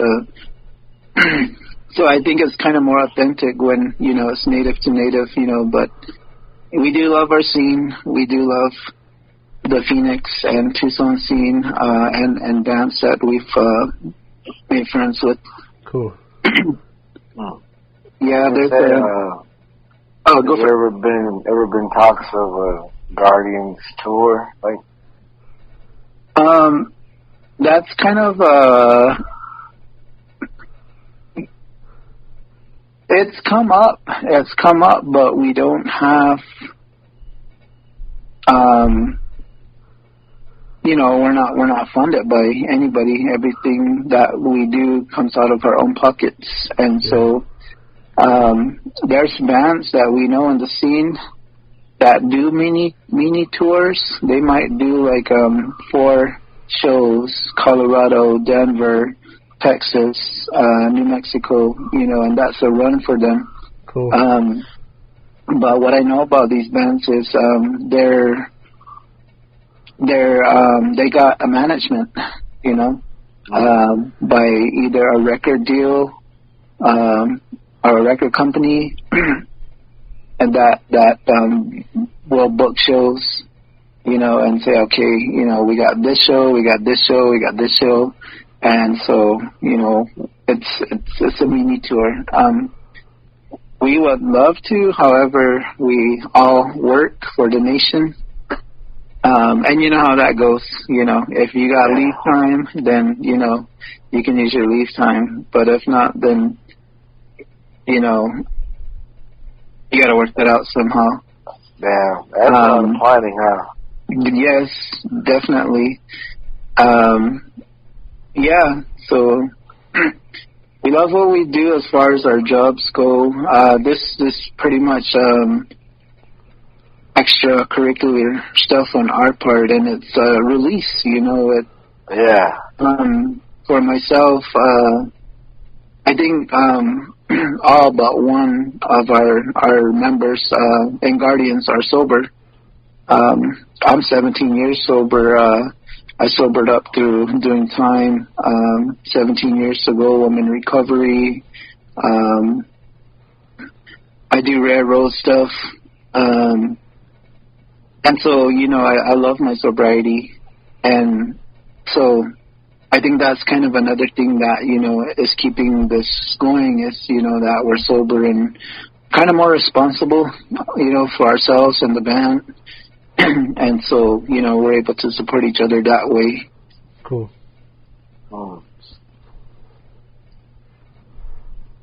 That's respect, man. That's respect. That's a good thing.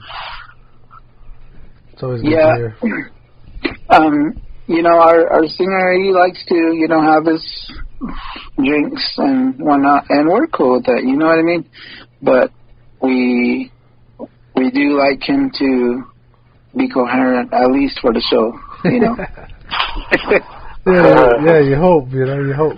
yeah, it's happened to where, you know, there was a few shows that, you know, we were kind of looking at each other like, yeah, maybe we should talk to him.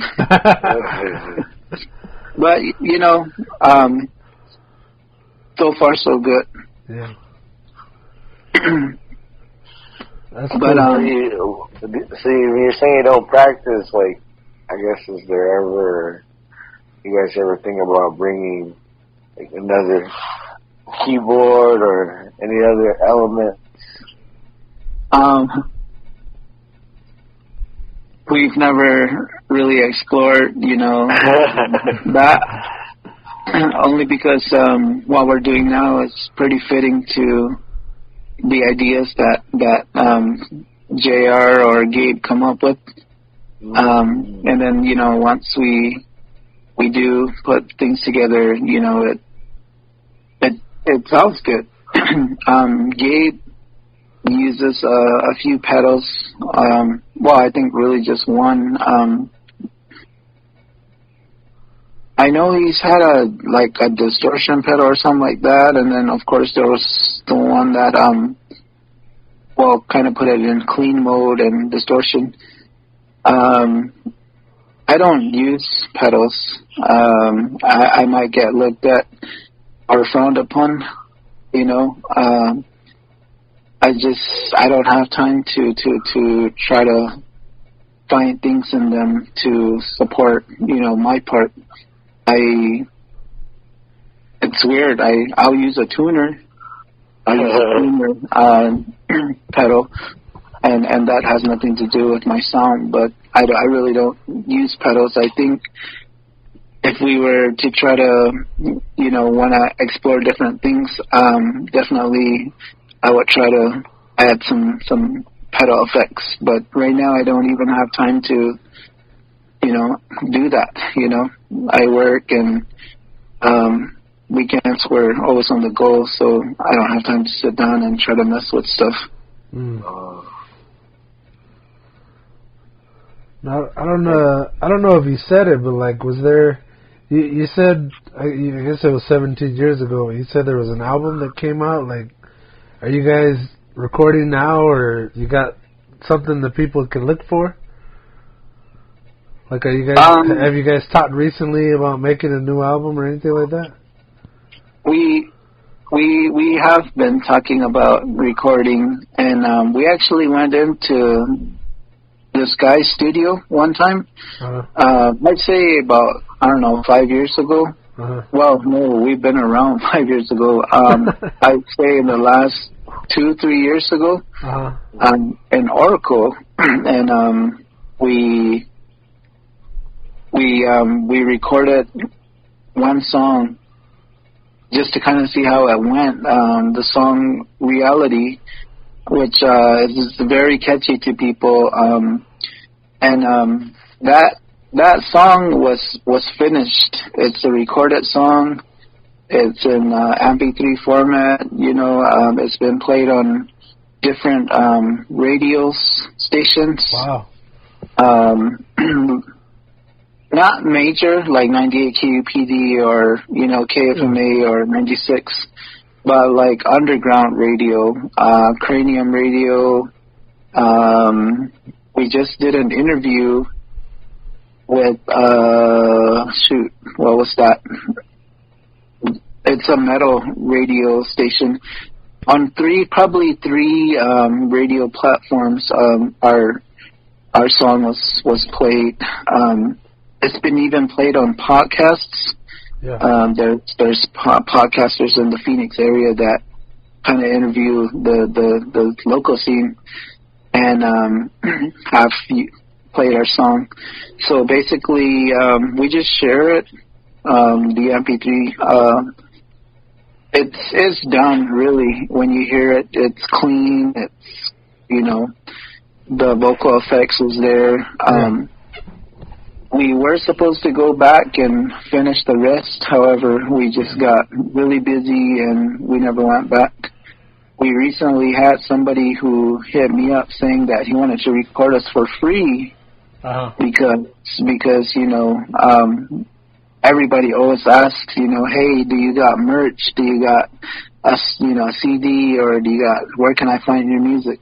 Yeah. And, you know, it's like we just kind of like, oh, you know what, we don't really have anything recorded right now. But we refer them to our page. All our shows get recorded.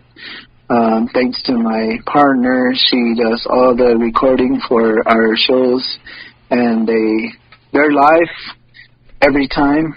And so all our live shows are on our Facebook page. Okay, Facebook. I was going to ask if they were on YouTube or like where we could find these interviews.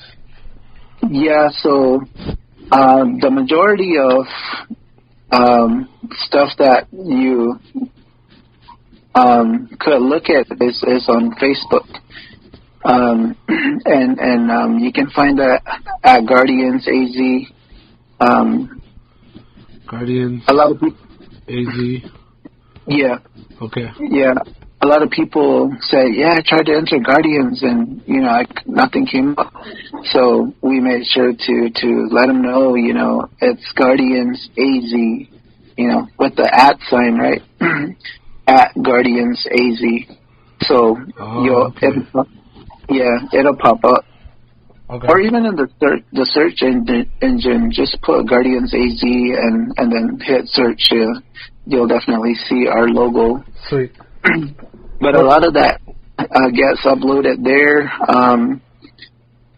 We do have a YouTube page which JR created.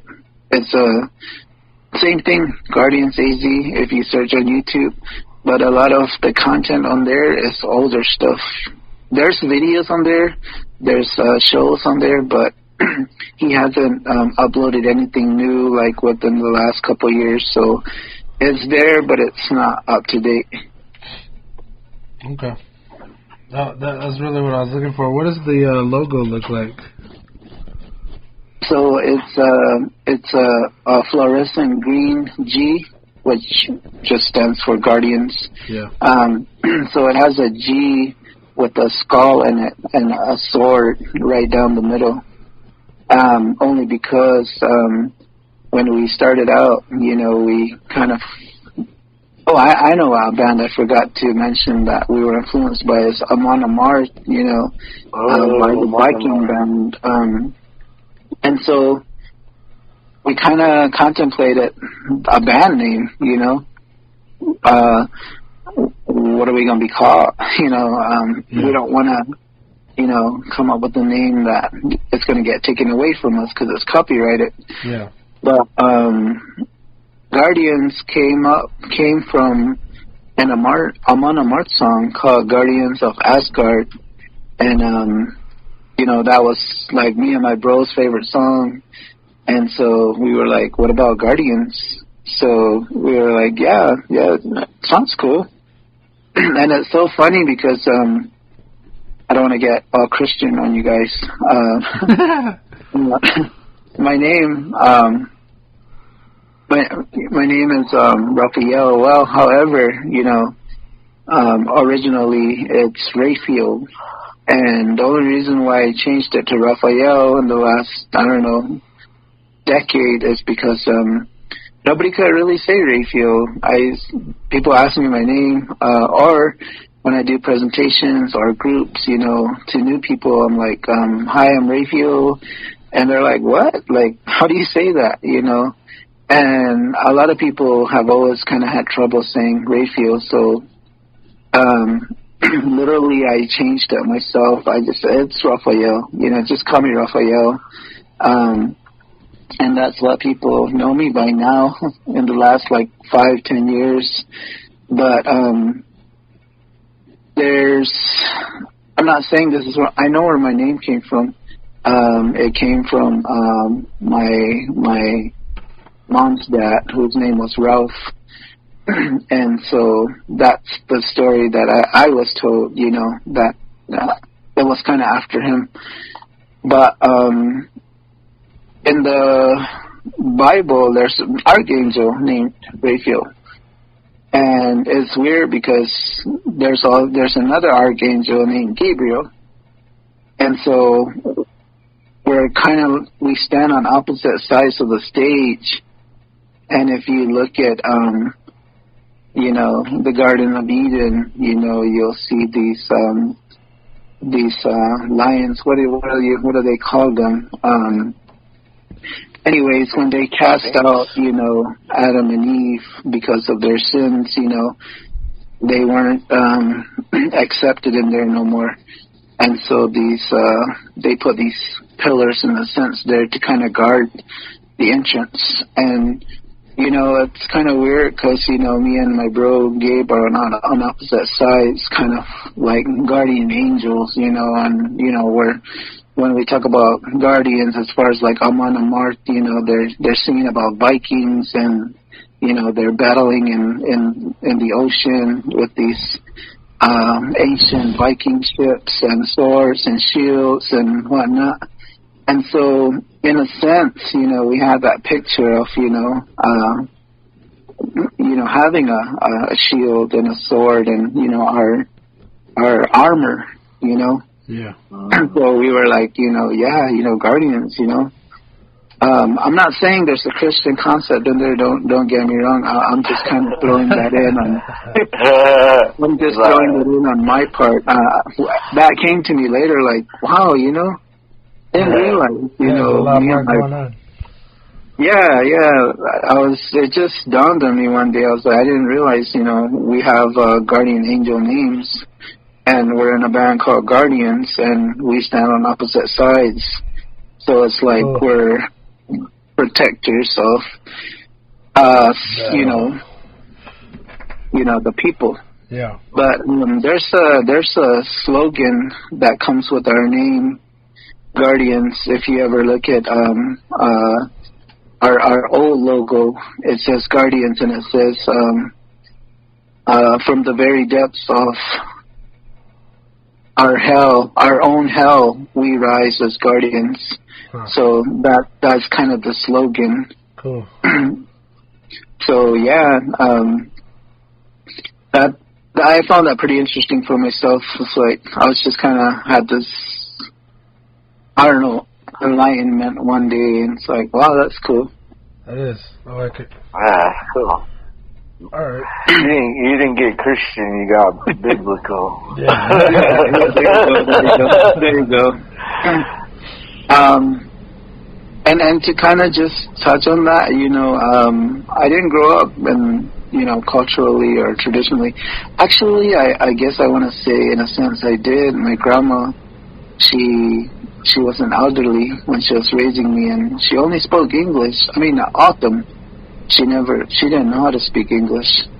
And so when I grew up, as a little boy, I was speaking fluent Autumn, to her, I had to communicate with her, and, she gardened, she always had me in there, pulling stuff or cleaning out the garden when it was time to plant.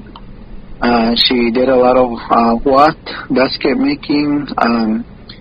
She would dry out corn and then, have me grind it so we can eat gayasa. And she always kept me busy, doing stuff. But every so often, she would take me to church, but I didn't understand. What we were doing there. I was just a kid. And so when I grew up, I was never really, a church goer. It wasn't until I started to get locked up, that I kind of started to want to be hungry for something, Yeah. I knew there was more. One time I got locked up when I was in Pima County for like 6 months, and they used to roll this rack into the pod from the library, and so we could come out and choose books, to check out. One time I found this book, AIM, American Indian Movement. I said, cool, I'm gonna take this one. I'm gonna check out. I signed it out, and things changed for me at that point. I must have been in my 20s, and I read about the different stuff from the AIM movement and what was going on way back then. As far as like fighting for Native American rights, sovereignties, and things like that. This was way after the genocide and whatnot, But at that point, I wanted to be an activist. It really hit me, and I wanted to be an activist, and that was my thing right there. I was like, all right, Native American, I need to find my connection to that spirituality. And I found that later. I got into worser things even when I got out of there. I got into worser things and found myself on a prison yard in Texas. very, very brutal out there. However, I got into Sweat Lodge. I got into drumming. I got into talking circles. And a lot of my healing happened through the Sweat Lodge. And so I started to read more into things, you know. I tried to go to church, honestly, there. It was one of the first things I tried to do because I thought that was, okay, my grandma used to take me to church. And it was probably the best thing because I did go to this church and it was Spanish speaking only, so I was like, well, I don't understand Spanish, so I'm just never going to come back. But then the natives there, of course, you know, you end up on any yard, you know, natives are going to tell you, hey, we got sweat, you know, let's go, you know. And so I did that for 5 years, and it healed me. It transformed everything about me. And so I really respect the lodge. I respect, you know, everything that comes with, you know, nature. And so even though, you know, I'm into all this other stuff, you know, when I really want to humble myself, I'll listen to some peyote songs.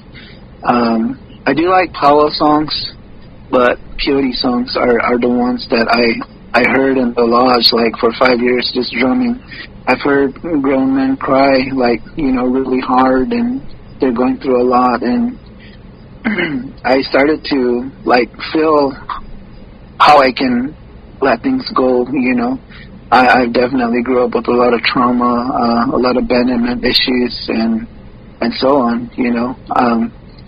And so I started running in there. It's like everything was just holistic, you know. Me and this guy, this Surdaño, there's a gang in Texas at the border of Juarez called Aztecas. They're a very large, well-known gang. And I was friends with one of them, and he knew I was running. He would see me on the yard, and he told me one day, he was like, "Hey, Chief, hey, you wanna try to do like a half marathon?" At that time, I didn't know what a half marathon was, and he kind of explained it, and we did everything that, you know, he came up with as far as planning. And one Saturday, you know, we ran 2 hours straight. People thought we were crazy, like, what the hell are you guys doing, you know? And, yeah, when I came out, when I came back to the nation in 2008, I noticed Hop was doing half marathons. And so when I came out, I must have ran 7 half marathons with Hop, and it was always good runs. I have a picture. One of my screensavers is of me running down from Baba Kivri down the road to the museum, and then, of course, down toward Nollet, back this other way. And so running is a big part of my life. Of course, you know, I got some pandemic weight now, but, you know, but definitely it's in my blood. You know, I know how to kind of get back into that. It's just sometimes you know, we develop some laziness, you know, and we get too comfortable and things like that. Yeah. But yeah, now I'm a facilitator for White Bison Fire Starter, and so I teach a lot of Red Road stuff. I carry feathers, and it's although a lot of the teachings is Northern Plains, I always bring it back to the hymn duck, you know, and I think that's what a lot of the people like is, you know, how I kind of tie it in, you know, to what's going on now, you know, what season are we in, you know, and things like that. So that's kind of where I'm at, you know, with that whole thing. But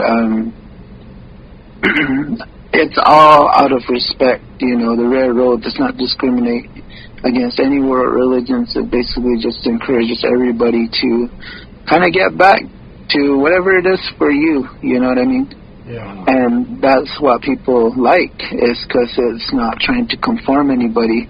It's basically saying, hey, if church your thing, maybe you should get back to church, Or if nature's your thing, maybe you should go out early in the morning, watch the sunrise, take a walk, or do an evening walk, whatever it is, to kind of reconnect, you know what I mean? Yeah. To that balance, that way, you're in harmony with nature. Because nature will definitely correspond with you in the forms of frustration, stress, anger, guilt, shame, whatever. That's when you know you're not in harmony, and you need to kind of come back to, that balance. There's definitely a lot of imbalances today, and, but that's kind of, where I'm at, as far as what centers me. But definitely the band is a big release for me on the other end, because, things that I know now not to carry what's not mine. I'll meet with people, but I know now not to carry it. But it's always a release, getting on stage and doing 30 minutes of headbanging and connecting. And our normal times are either 30 to 45-minute sets. But just to kind of come back to, our songs, as far as Guardians, one of the songs that we wrote was in support of the Standing Rock issue, and with the water protesters over there, No Dapple, was called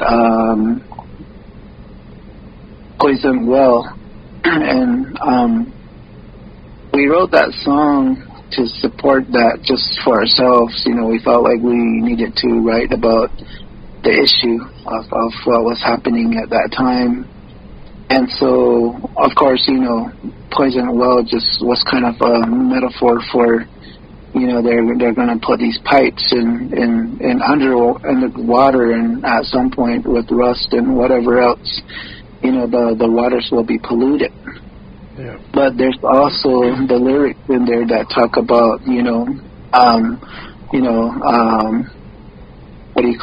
do you say corrupt politicians and things like that. And we never have the upper hand, you know what I mean? For as long as, we can go back as far as history, we've always had the short end of the stick of things. But, we've definitely been winning as a people, as Native people, in the courtrooms, and, earning our rights back and things like that. And so it took stands, it took people to come together. Yeah. And so we wrote about that, but we knew that was the end of Obama's term, and we knew that we were going to get hit next as far as the tone of the nation, because there was already talk with Trump coming in and starting the border wall. He was already talking about it when he was campaigning. And so we wrote another song called Front Lines. And so that basically was about, now our people are going to have to stand on the front lines for, our rights. And sure enough, there were people there, stopping the construction. And so, we wrote that song about that.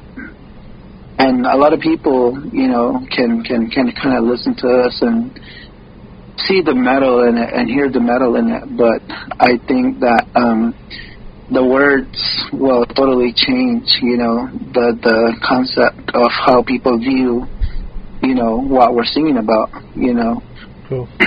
And so a lot of our songs are about Native American atrocities, genocide, and also perseverance.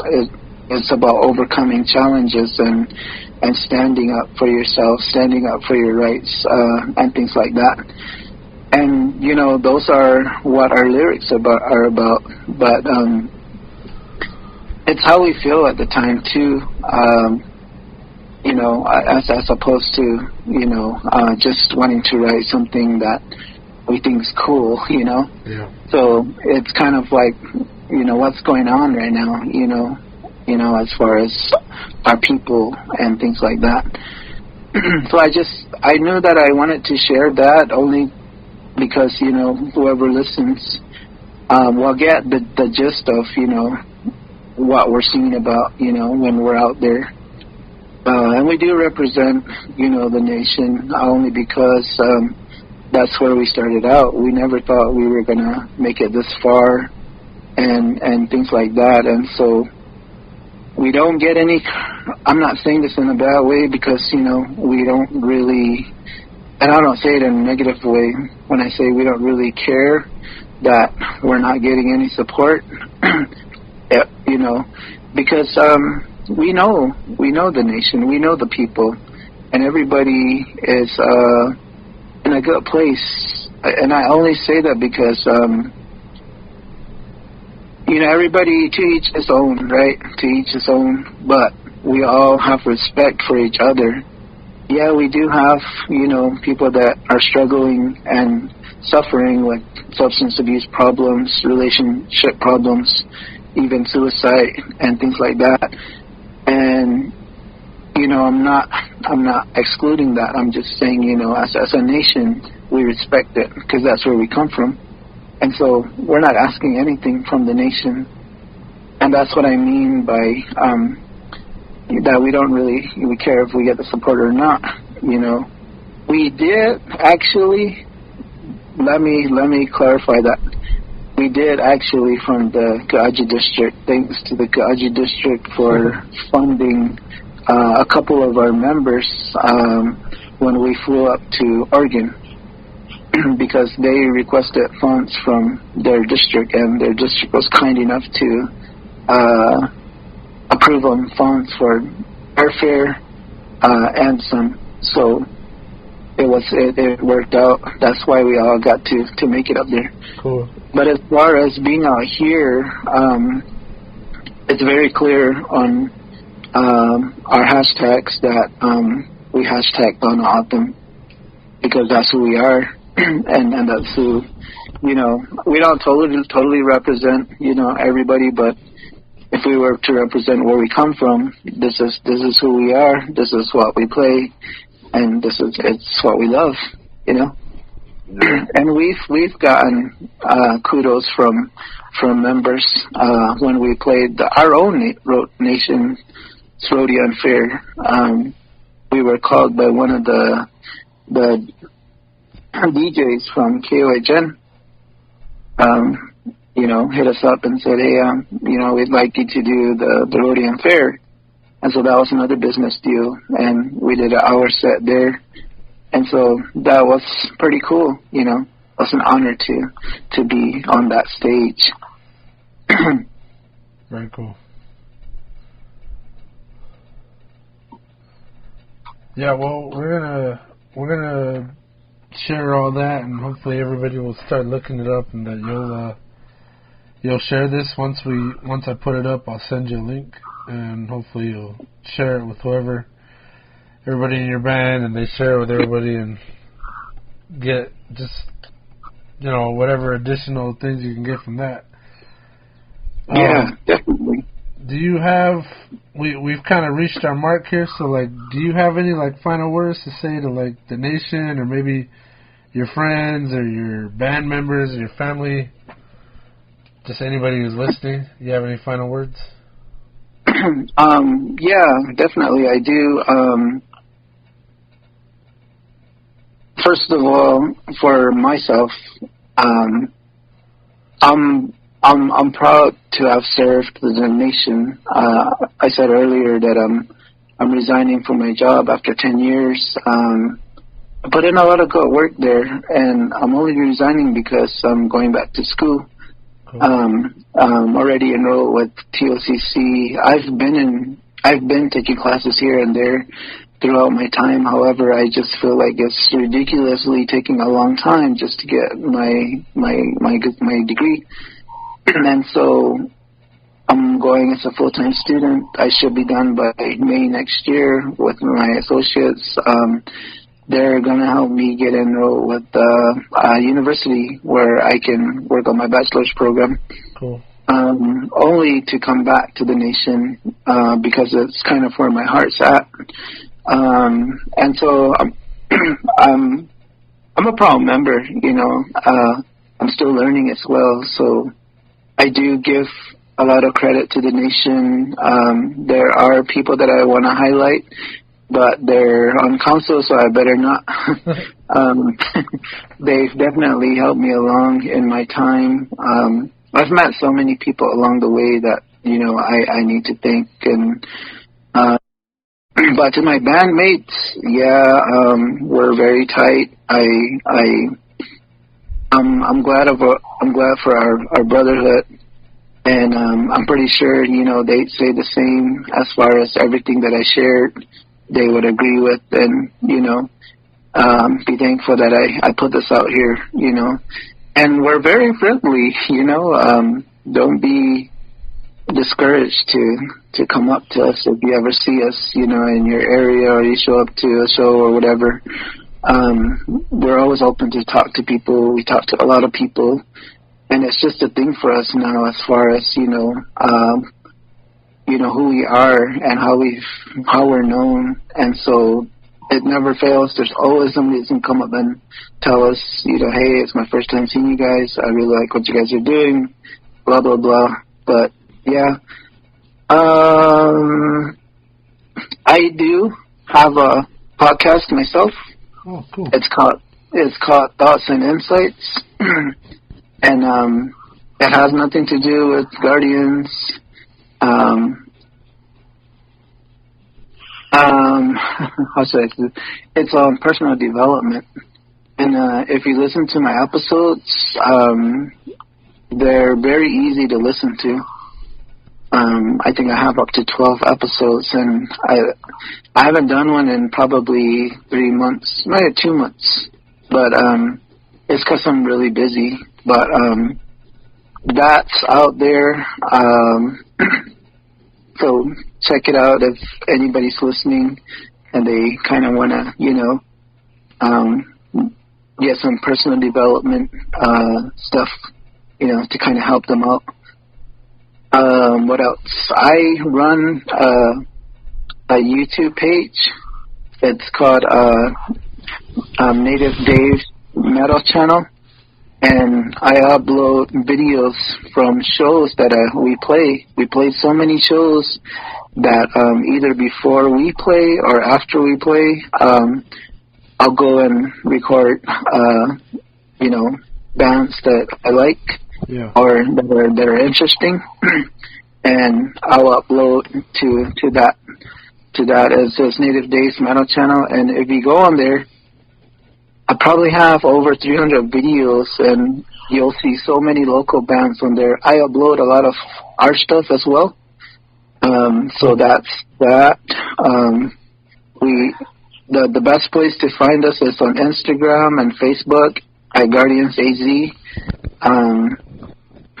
And if anybody's wanting to book us, just hit us up in our band pages. Private message us. We don't charge. We do if it's long distance, like if we have to travel for a ways, we will ask for monetaries for like gas and stuff like that, and people have been able to support us that way. But as far as like here, there's people that are in the nation that have invited us, hey, we're having a party, house party, or we're doing this,